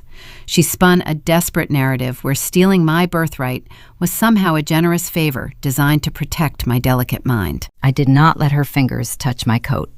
I took a deliberate, measured step backward, letting her hand grasp nothing but the freezing air. That single physical movement represented a lifetime of emotional severing. I looked at the woman who had spent my entire existence trying to shrink my spirit to fit her convenience. I felt no anger. I felt no lingering desire for her approval. The fear that had dictated my youth was gone, replaced by the sturdy, unshakable calm of the frontier surrounding us. I told my parents the truth, keeping my voice level and cold. I told them they never loved me. I explained that real parents nurture their children, but they only managed me like a portfolio. I told them I was nothing more than an exotic asset they acquired to fund their ambitions, a temporary investment they tried to permanently liquidate the moment I demonstrated independence. I informed Marcus and Helen that they were formally uninvited from the wedding ceremony, the reception, and the rest of my life. I stated that their presence was no longer required or permitted on the property. Elias gave a short, sharp whistle. 2 figures detached themselves from the shadows near the maintenance shed. They were friends of Elias, local outdoorsmen who helped manage the lodge security during large events. They were imposing men, wearing heavy insulated parkas and worn work boots. They did not care about corporate titles or tailored suits. They moved with silent, efficient purpose, stepping between me and my parents. One of the men gestured toward my father's rented sport utility vehicle. He suggested in a tone that brokered zero argument that it was time for the wealthy developers to drive back to the city. Marcus tried to muster a final threat, puffing out his chest, but the imposing wall of local security rendered him mute. He realized his money held zero currency in the woods. He grabbed Helen by the shoulder, steering her toward the rental car. They climbed into the vehicle, the engine roaring to life in the quiet night. The headlights swept across the snowbanks as the vehicle turned around in the gravel lot. We stood together and watched the red taillights disappear down the winding, tree-lined access road.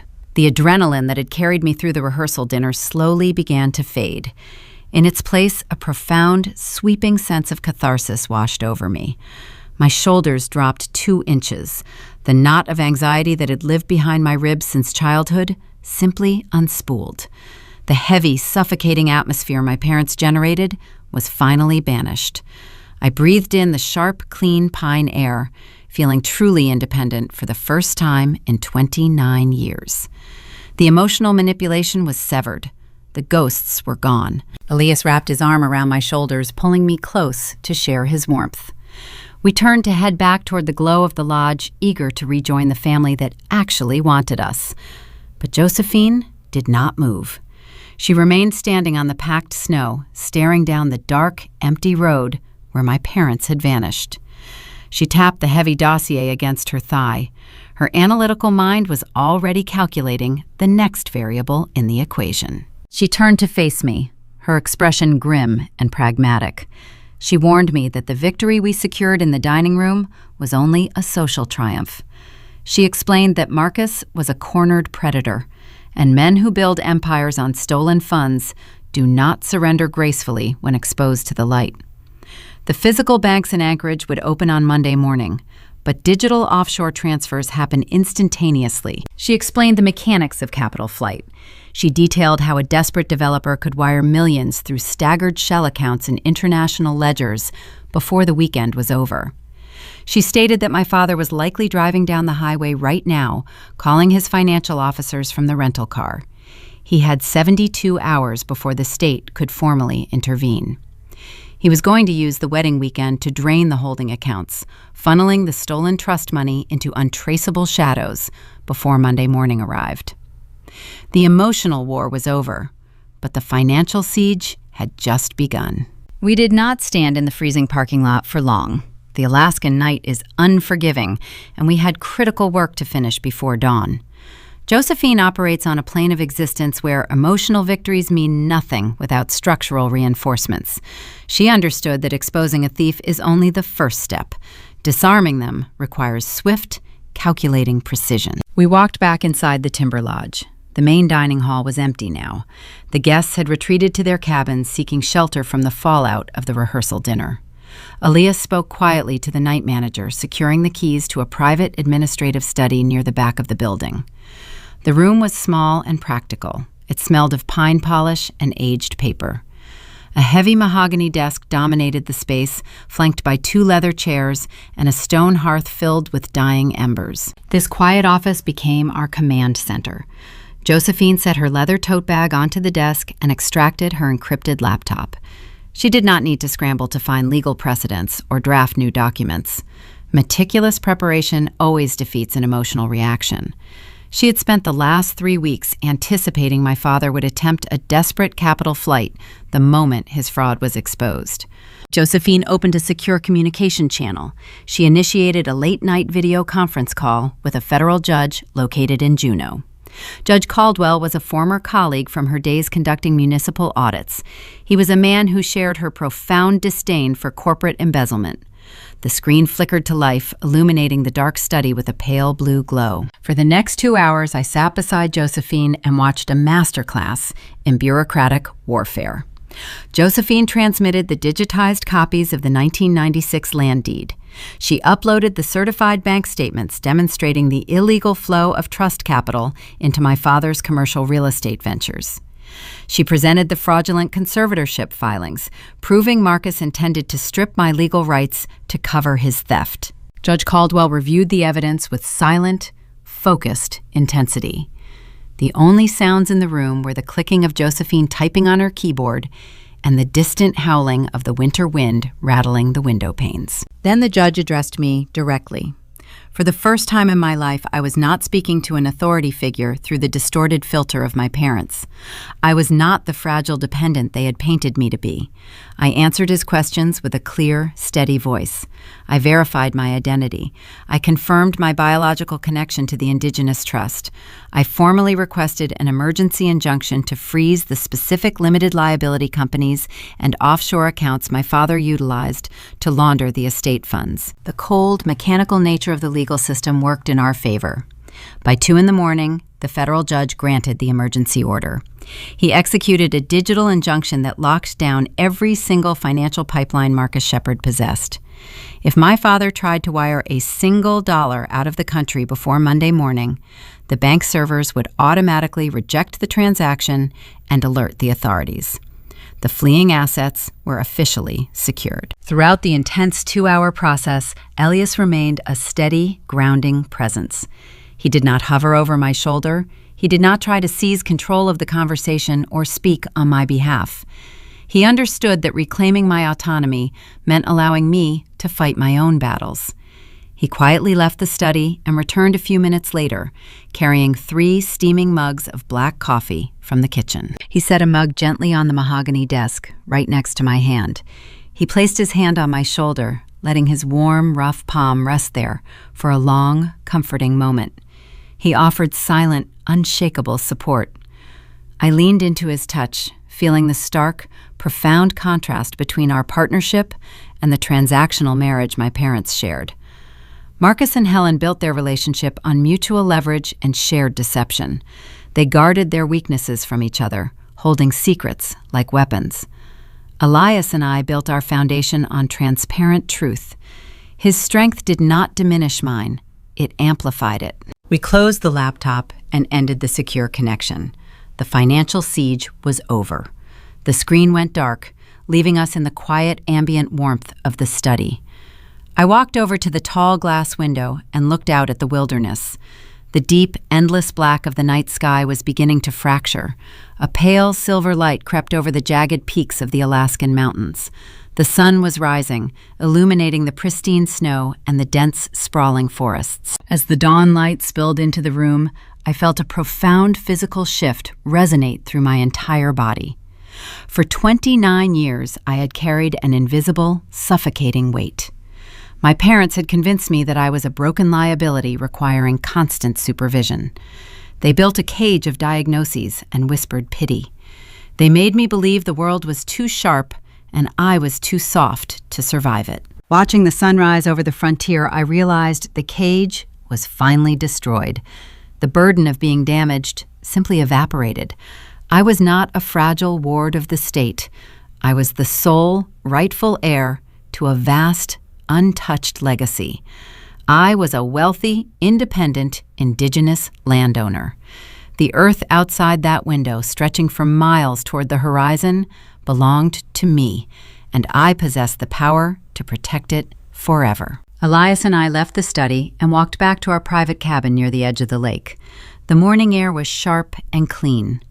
Inside the cabin, my wedding dress hung on a cedar wardrobe, waiting for the afternoon ceremony. I walked over to my travel bag and opened a small velvet pouch I had packed days ago. I tipped the pouch over my palm. A traditional native necklace slid into my hand. It was an intricate piece, crafted from polished bone, deep blue trade beads, and woven cedar bark. It was the only physical item my biological grandfather had left specifically for me, outside of the land trust. My mother had always despised the necklace. She called it a primitive trinket and forced me to hide it in a drawer whenever her high society friends visited our home. Holding the carved bone in the morning light, I finally understood my exact place in the world. The necklace was not a trinket. It was a tangible connection to a proud, resilient lineage. It represented a heritage of survival and stewardship. I fastened the clasp behind my neck, letting the heavy beads rest against my collarbone. It felt like putting on armor. The morning progressed and the lodge began to wake up. I could hear the distant sounds of doors opening and footsteps crunching on the gravel paths. The indigenous catering crew arrived, beginning their preparations in the main kitchen. The scent of wood smoke and roasting meats drifted through the crisp air. Yet as the hour of the ceremony drew closer, a new quiet tension began to thread itself into my thoughts. The legal war was won, but the social reality of the day remained untested. 200 guests were currently waking up in their cabins. Every single one of them had been sitting in the dining room last night. They had witnessed my father attempt to publicly humiliate me. They had watched Josephine expose a massive criminal fraud. They had seen the wealthy, powerful developers flee into the night, stripped of their dignity and their stolen empire. I sat on the edge of the bed, staring at the ivory gown hanging on the wardrobe. I wondered how the audience would react to me now. Would Elias's rugged family treat me with excessive pity, treating me like a wounded survivor of a traumatic ordeal? Would the remaining corporate investors stare at me with uncomfortable, morbid curiosity, whispering behind their hands as I walked past their chairs? I had reclaimed my truth, but airing dark family secrets always leaves a heavy, lingering residue. I took a deep, steadying breath. I stood up and reached for the wedding dress. I stepped into the delicate fabric, letting the intricate indigenous beadwork settle against my skin. I smoothed the material, preparing to walk down the aisle on my own terms. I was completely free of my parents, but I was about to face a crowd that knew every dark corner of my history. I stepped out of the private cabin and into the crisp afternoon air. The toxic atmosphere my parents imported from Anchorage had vanished overnight. Without their suffocating presence dictating the schedule, the frontier reasserted its natural rhythm. I walked along the gravel path toward the main lodge, gathering the heavy ivory fabric of my dress in one hand. The intricate beadwork caught the pale winter sunlight. The carved bone necklace rested warm against my collarbone. I anticipated a lingering awkwardness. I expected side glances and hushed whispers from the guests who had watched my family implode just hours ago. Walking into the main gathering area behind the lodge, I braced myself for the uncomfortable weight of public pity. I was wrong. The minor social tension I dreaded never materialized. Elias stood near the timber archway talking quietly with his uncles. When the crowd noticed my arrival, the reaction was not a heavy silence. It was a profound, grounding wave of genuine warmth. The corporate investors who had traveled with my father were gone.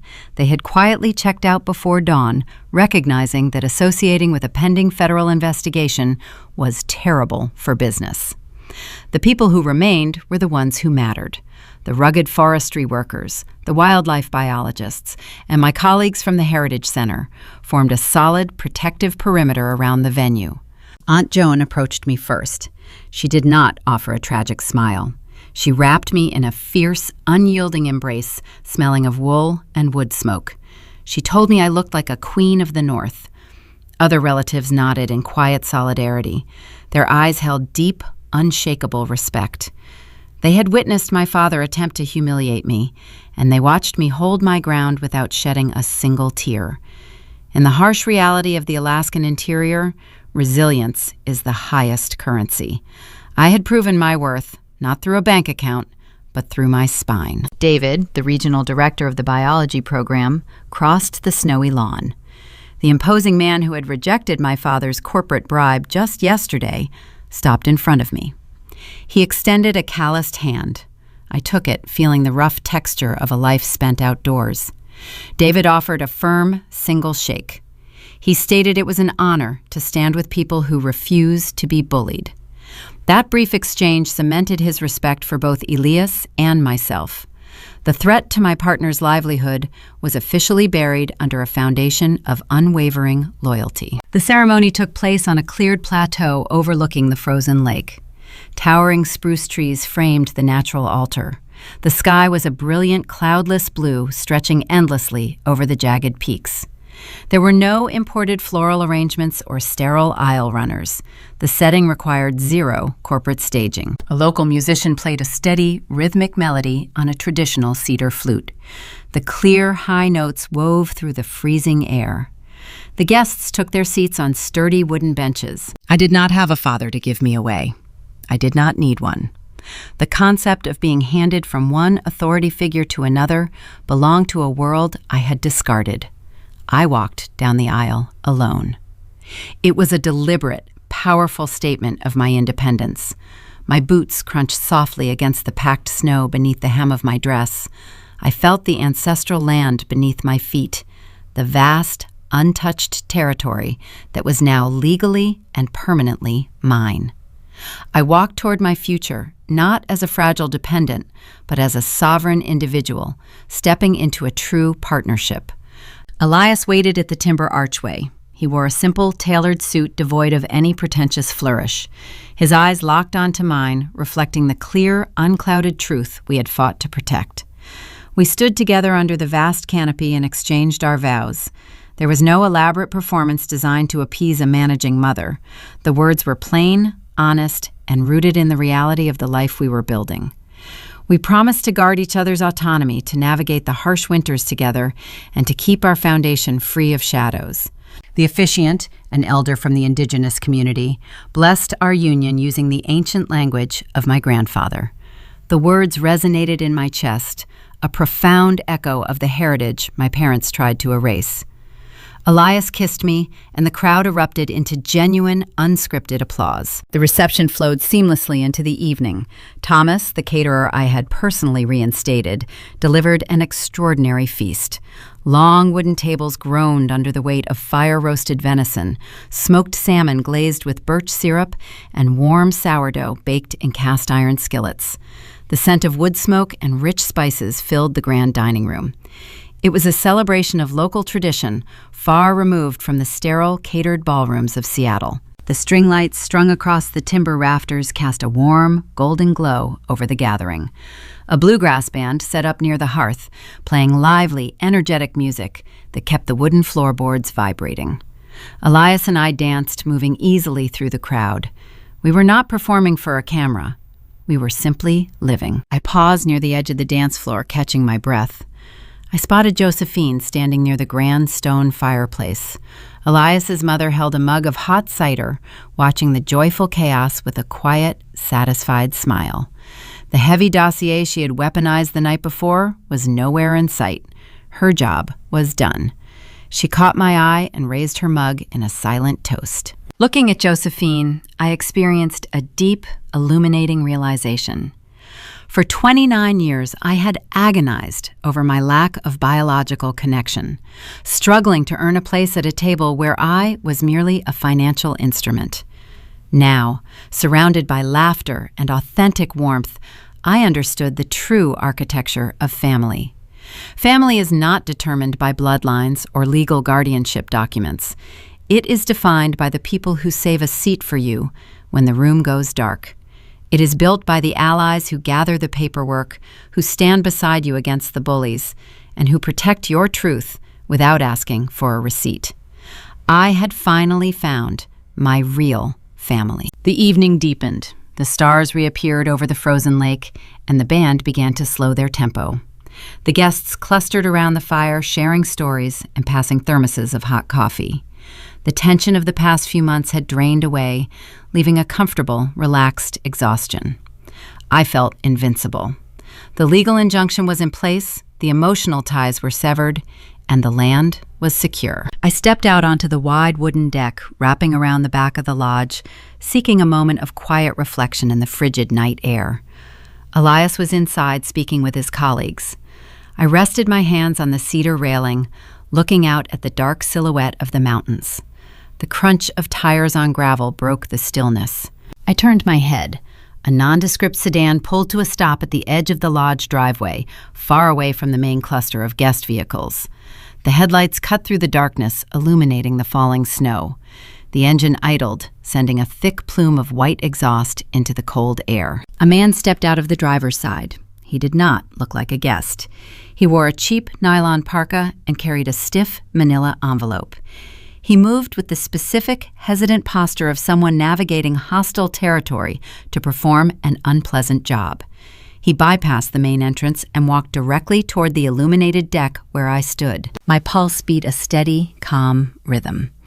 The earlier version of myself would have panicked, assuming my parents had found a way to breach our defenses. The new version of myself simply watched him approach, calculating his purpose. The man reached the bottom of the wooden stairs. He looked up at me, standing in my ivory dress, the heavy bone necklace resting against my chest. He checked a small notebook in his hand. He asked if I was Grace Shepard. I did not back away from the railing. I confirmed my name, keeping my voice flat and even. The man let out a short breath of relief. He walked up the wooden steps, crossed the deck, and extended the stiff manila envelope toward me. He stated that he was a registered process server for the state. He informed me that I had been formally served. My father had promised a retaliation. Stripped of his control and locked out of his stolen accounts, Marcus had deployed his final, desperate weapon. I looked down at the legal envelope resting in my hand, realizing the war had one last skirmish left to fight. The process server stood on the wooden deck, shivering in his thin nylon parka. He held the stiff manila envelope outward, a barrier between himself and the bride standing in the freezing Alaskan night. I did not hesitate. I reached out and took the envelope from his gloved hand. The paper felt rigid and foreign against the intricate beadwork of my gown. The man shifted his weight from one foot to the other, eager to retreat to his idling sedan. Serving legal summons in the middle of a remote wilderness wedding was clearly outside his usual jurisdiction. I slid my thumb under the sealed flap and tore it open. The crisp sound of tearing paper cut through the ambient noise of the wind and the distant music drifting from the lodge. I pulled out a thick stack of stapled documents, printed on the heavy bond paper favored by expensive downtown law firms. The stark black text stood out sharply under the pale glow of the exterior deck lights. It was a civil lawsuit. The plaintiff was Marcus Shepard. The defendant was Grace Shepard. I scanned the initial paragraphs, reading the formal legal grievances my father had hurriedly compiled in the aftermath of his ruined rehearsal dinner. He was suing me for defamation of character. He included secondary charges of slander, intentional infliction of emotional distress, and tortious interference with his business relationships. He claimed that the presentation at the rehearsal dinner was a coordinated, malicious fabrication designed to destroy his corporate reputation. He was demanding an exorbitant sum in reputational damages and seeking an immediate gag order to prevent me from discussing the grandfather trust in any public forum. I stood on the deck, letting the cold air fill my lungs. I read the demands again, processing the sheer audacity of his strategy. My father was currently trapped by a federal injunction. His offshore accounts were locked. His limited liability companies were frozen by a judge working alongside a retired state auditor. He was facing an imminent criminal investigation for decades of trust fund embezzlement. He possessed no leverage, no access to his stolen capital, and no viable defense against the certified bank statements Josephine had presented. Because he could not defeat the truth, he resorted to the only arena where he felt comfortable. He turned to civil litigation. He viewed the legal system as a blunt instrument, a tool he could use to batter his opponents into submission. He assumed a frivolous lawsuit would terrify me. He believed the threat of endless court dates and exorbitant legal fees would force me to negotiate a settlement where I agreed to remain silent in exchange for the lawsuit vanishing. He was trying to purchase my silence with a civil summons. A profound quiet settled over my mind. I did not feel a spike of adrenaline. I did not feel the familiar childhood panic that used to seize my chest whenever my father raised his voice or handed down a punishment. I looked at the pages in my hand and saw them for exactly what they were. They were paper tigers. They were the desperate, dying gasps of a man who had realized his empire was built on sand. I looked up from the documents and met the eyes of the process server. The man took a subtle step backward, bracing himself for an outburst. He was accustomed to recipients yelling, throwing the papers, or breaking down in frantic tears. He expected the bride to shatter. Instead, a soft, genuine laugh escaped my lips. The sound was light and entirely unburdened. The server blinked, his expression morphing from defensive anticipation to profound confusion. He glanced at the legal documents in my hand and then back up at my face, trying to reconcile the severe nature of the summons with my serene reaction. I folded the thick stack of papers neatly in half. I did not throw them. I held them securely, a physical receipt of my father's final failure. I addressed the server, keeping my tone conversational and calm. I informed the man that I officially accepted the service. I told him he had fulfilled his duty and was free to return to Anchorage.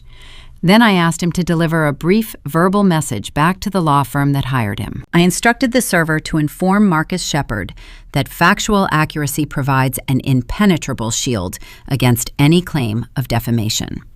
I stated that Josephine Thorne possessed decades of certified ledgers, offshore routing numbers, and original land deeds.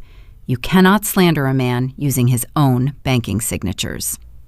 I told the server to let my father know that if he chose to pursue this frivolous theatrical lawsuit, I would gladly meet him in court. I promised to file an immediate countersuit for 30 years of fiduciary breach, wire fraud, and grand larceny. I promised to make the discovery phase of the trial a matter of public record, ensuring every business partner he ever courted could read the transcripts. The process server listened to my message, his eyes widening slightly. He was a professional who delivered bad news for a living, but he recognized the shifting power dynamics instantly. He realized he had not been sent to intimidate a fragile target. He had been sent on a fool's errand by a desperate client who was already bleeding out on the battlefield. The man offered a quick, respectful nod. He did not ask any questions. He turned around, walked briskly down the wooden stairs, and hurried across the snowy gravel toward his idling sedan. As the process server retreated, Elias pushed open the heavy glass door leading from the reception hall to the deck. The warm golden light from the dining room spilled out into the freezing night, illuminating the falling snow. Elias stepped outside wearing his tailored suit, his presence immediately altering the temperature of the space. He walked to the railing and stood beside me, watching the taillights of the sedan illuminate the dark access road. Elias looked at the folded documents resting in my hand. He did not ask if I was okay. He knew I was. He simply asked what final maneuver my father had attempted. I handed the folded papers to Elias. I explained the defamation suit, the gag order, and the demand for reputational damages. Elias scanned the front page, a low, quiet scoff vibrating in his chest. He shook his head, handing the envelope back to me. He remarked that wealthy men always believe a piece of paper can overwrite reality. We stood shoulder to shoulder, leaning against the cedar railing. We watched the red taillights of the sedan vanish around the bend in the highway, swallowed by the vast, indifferent Alaskan wilderness. The departure of that vehicle marked the definitive end of an era. The final thread of my parents' control was officially severed. They could no longer manage me with emotional manipulation. They could no longer corner me with fabricated medical diagnoses. They could no longer intimidate me with legal threats or corporate wealth.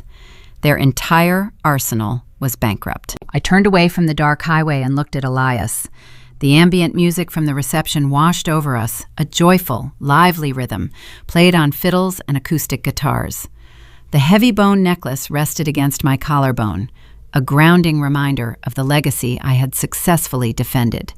I felt a deep, resonant peace, a stillness that can only be earned by walking through a storm and coming out the other side intact. We stepped away from the freezing railing and walked back inside the lodge. We bypassed the crowded dance floor and made our way to the grand stone hearth dominating the far wall of the venue. A massive log fire blazed in the fireplace, radiating a fierce, comforting heat. We sat down together on a leather sofa positioned near the hearth, sharing a private, quiet moment in the midst of the celebration. Watching the flames dance against the stone, I realized the true philosophy of power. The loudest person in the room is always the most terrified.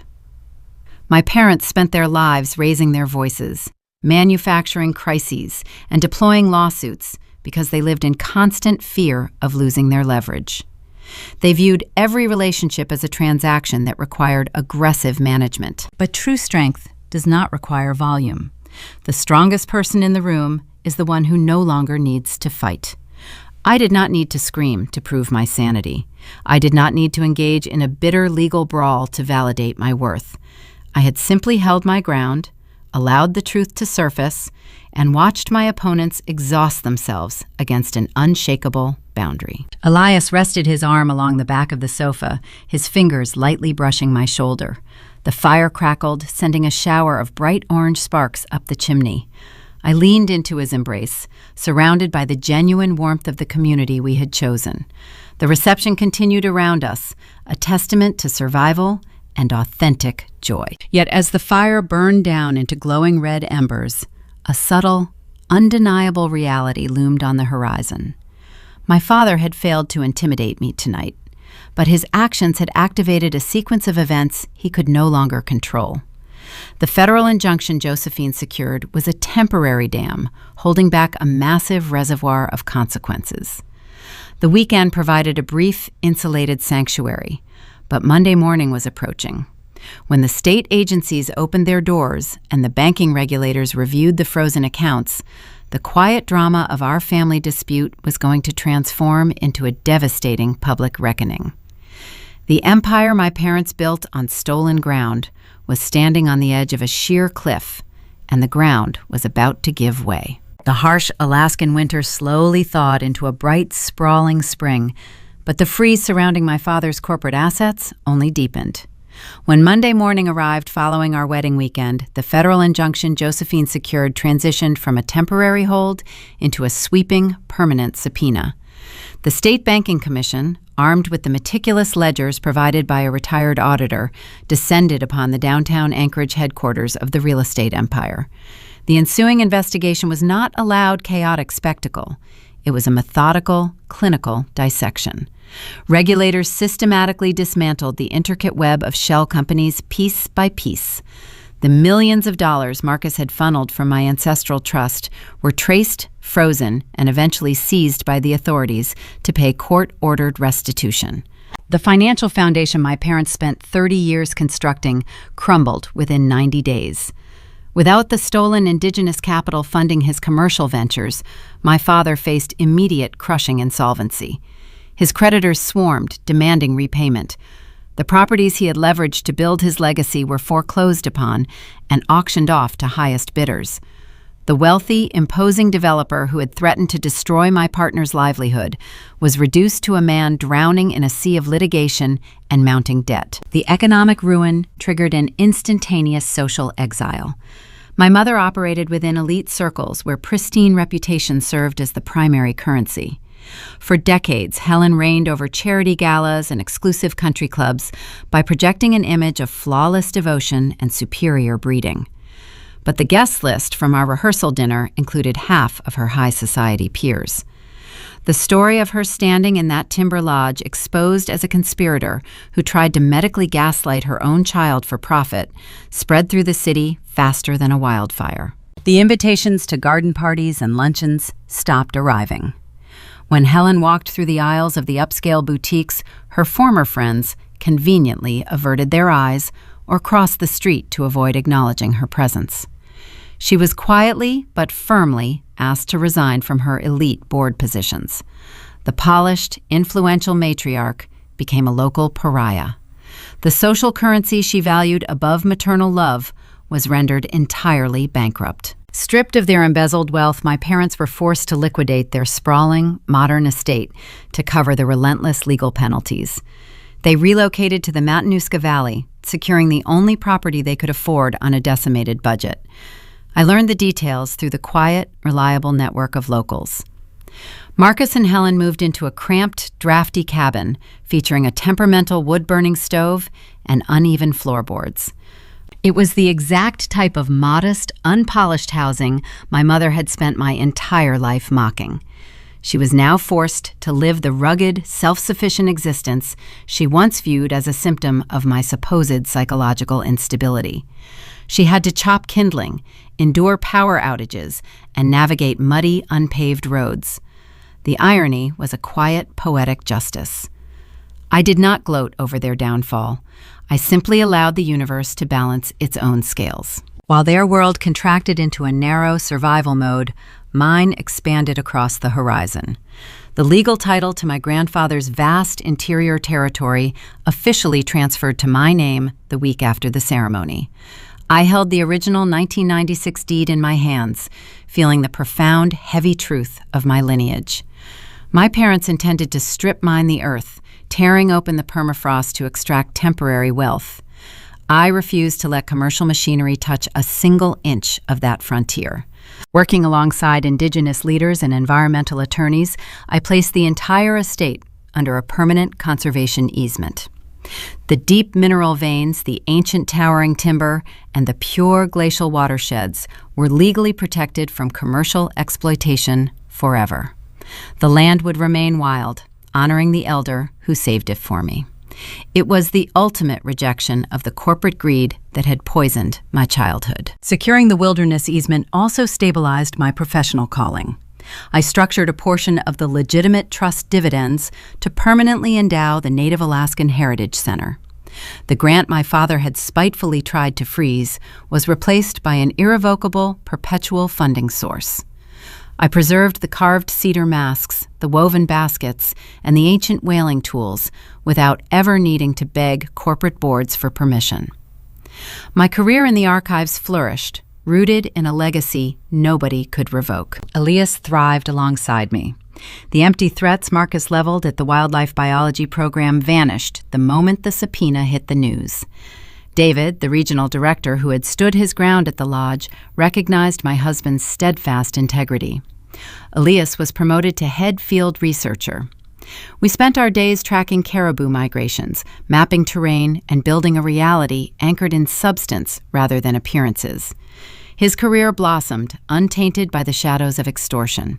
The most profound transformation occurred internally. Waking up in our quiet cabin, I noticed the stark absence of a familiar, suffocating pressure. For my entire youth, I carried the heavy expectation of failure. My parents had convinced me I was a fragile liability, requiring their constant, oppressive supervision. They built a psychological cage telling me the world was too sharp for my delicate mind. The morning I realized that burden was permanently gone, I sat on the porch and wept. It was not a cry of sorrow, but a visceral release of trapped air. I breathed in the scent of pine and damp earth, feeling a lightness I had never known. I had not sought revenge against the people who raised me. Vengeance requires active cruelty, and I had no desire to mirror their tactics. I merely stepped out of their fabricated narrative and allowed the unvarnished truth to dismantle the lies they used to sustain their power. Peace is a precious, fragile commodity, and controlling personalities abhor a peaceful target. 6 months after the wedding, the lingering silence was unexpectedly breached. The deep snows had melted, giving way to the vibrant Alaskan summer. I walked down our long dirt driveway to collect the afternoon mail from the roadside box. Hidden among the mundane catalogs and utility notices sat a thick, cream-colored envelope. The stationery looked entirely out of place in the rugged setting. I recognized the flawless looping cursive immediately. It was my mother's handwriting. There was no return address printed on the corner, just my name penned across the center in dark blue ink. I carried the envelope back to the house, feeling a faint echo of the old dread attempting to resurface. I stood at the kitchen island and sliced the heavy paper open. I unfolded a 3-page handwritten letter. The opening lines were structured to look like an apology, but the underlying tone dripped with calculated, familiar manipulation. Helen wrote about how much she missed me, how the drafty cabin was ruining her health, and how a family should always forgive past misunderstandings. She glossed over the embezzlement and the smear campaign, framing the entire ordeal as a minor communication issue. She was testing the perimeter, searching for a cracked window in the boundary I had built. She wanted back in. I stood at the kitchen island reading the 3 pages covered in my mother's flawless, looping cursive. The ink detailed a fabricated version of our shared history. Helen wrote about the bitter cold drafts sweeping through her new valley cabin and complained endlessly about the unreliable well water and the muddy roads. She framed these minor, everyday discomforts as an unjust tragedy, suggesting I owed her sympathy because of the sacrifices she supposedly made during my childhood. She wrote that a family should always find a way to forgive past misunderstandings. She actually used the word misunderstandings to describe a calculated legal effort to strip my basic human rights and steal an ancestral estate. There was no mention of the fake therapist in the downtown clinic. There was no acknowledgement of the offshore accounts, the coordinated smear campaign, or the brutal rehearsal dinner toast. The letter was a masterpiece of selective memory. It was designed to trigger my old reflexes. For 2 decades, reading a letter like this would have sent a familiar panic seizing into my chest. I would have drafted a dozen frantic replies trying to explain my side of the story, trying to make her see the reality of her actions.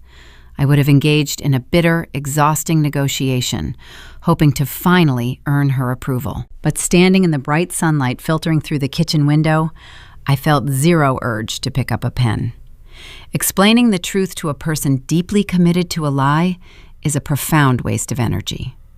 My mother did not want a genuine reconciliation. She wanted an audience. She needed me to play the role of the ungrateful daughter so she could continue playing the wounded martyr to anyone who would still listen. I recognized the bait resting on the counter, and I simply refused to take a bite. I folded the 3 pages along their original creases, pressing the paper flat. I walked over to the small wooden filing cabinet tucked in the corner of the study. I opened the bottom drawer, pulled out a plain manila folder, and dropped the letter inside. I closed the drawer with a soft, definitive click. I did not write a return letter. I did not make a phone call to explain my boundary. Silence is the most impenetrable boundary you can construct. When you stop handing the opposition your words, you stop giving them ammunition.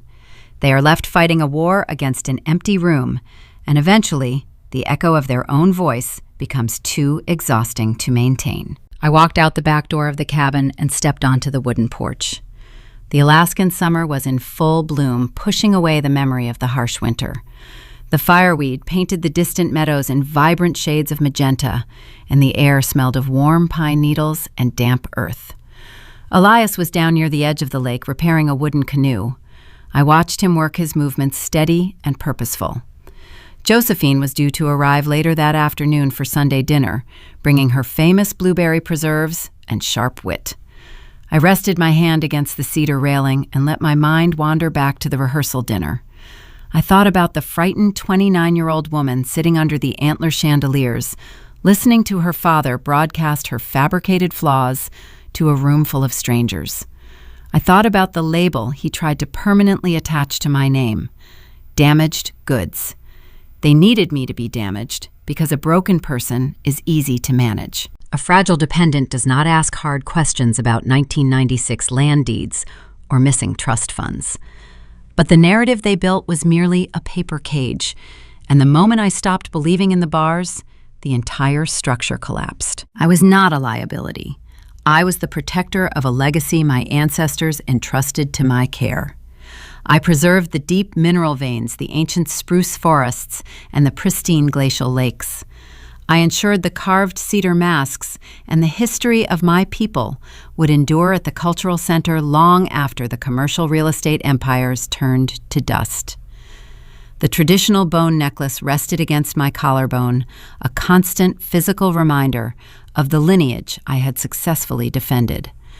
I felt a deep, resonant peace, knowing the wilderness stretching out before me was legally secure. The corporate machinery would never tear open the permafrost. The indigenous land would remain wild, a sanctuary for the wildlife Elias spent his days tracking. We were building a life rooted in substance, far away from the sterile boardrooms and the suffocating high society galas of Anchorage. We had built a fortress of truth, and no manipulative letter could ever breach those walls. Healing from that level of manipulation requires a specific type of grief. You have to mourn the parents you deserved while accepting the harsh reality of the parents you actually received. Discovering your genuine worth often means disappointing the people who rely on your insecurity. My parents needed my weakness to validate their strength. They needed my submission to fund their ambition. I learned a vital truth watching their empire crumble under the weight of Josephine's audit. If someone has to break you down to prove their own strength, they were never protecting you. They were keeping you captive. You do not owe loyalty to a warden masquerading as a caregiver. You owe loyalty to the truth, and the truth will always set you free, even if it leaves you standing alone in the cold for a little while. The cold does not last forever. Eventually, the season turns, the ice thaws, and you find yourself surrounded by a family that saves a seat for you without handing you a bill. That was Grace's story. A devastating toast, an undeniable stack of financial records, and a young woman who found her voice by refusing to speak. The journey from a manufactured diagnosis to genuine freedom is rarely simple. Toxic family dynamics thrive in the shadows, relying on guilt, gaslighting, and manufactured obligations to keep the machinery turning. It is easy to feel trapped when the people holding the keys are the ones who raised you. But Grace proved that you do not need to scream to dismantle a lie. Sometimes the quietest person in the room holds the heaviest truth. I want to turn this over to you, the listeners, who walk this path every single day. Have you ever had a moment where you finally saw your family's manipulation for what it was?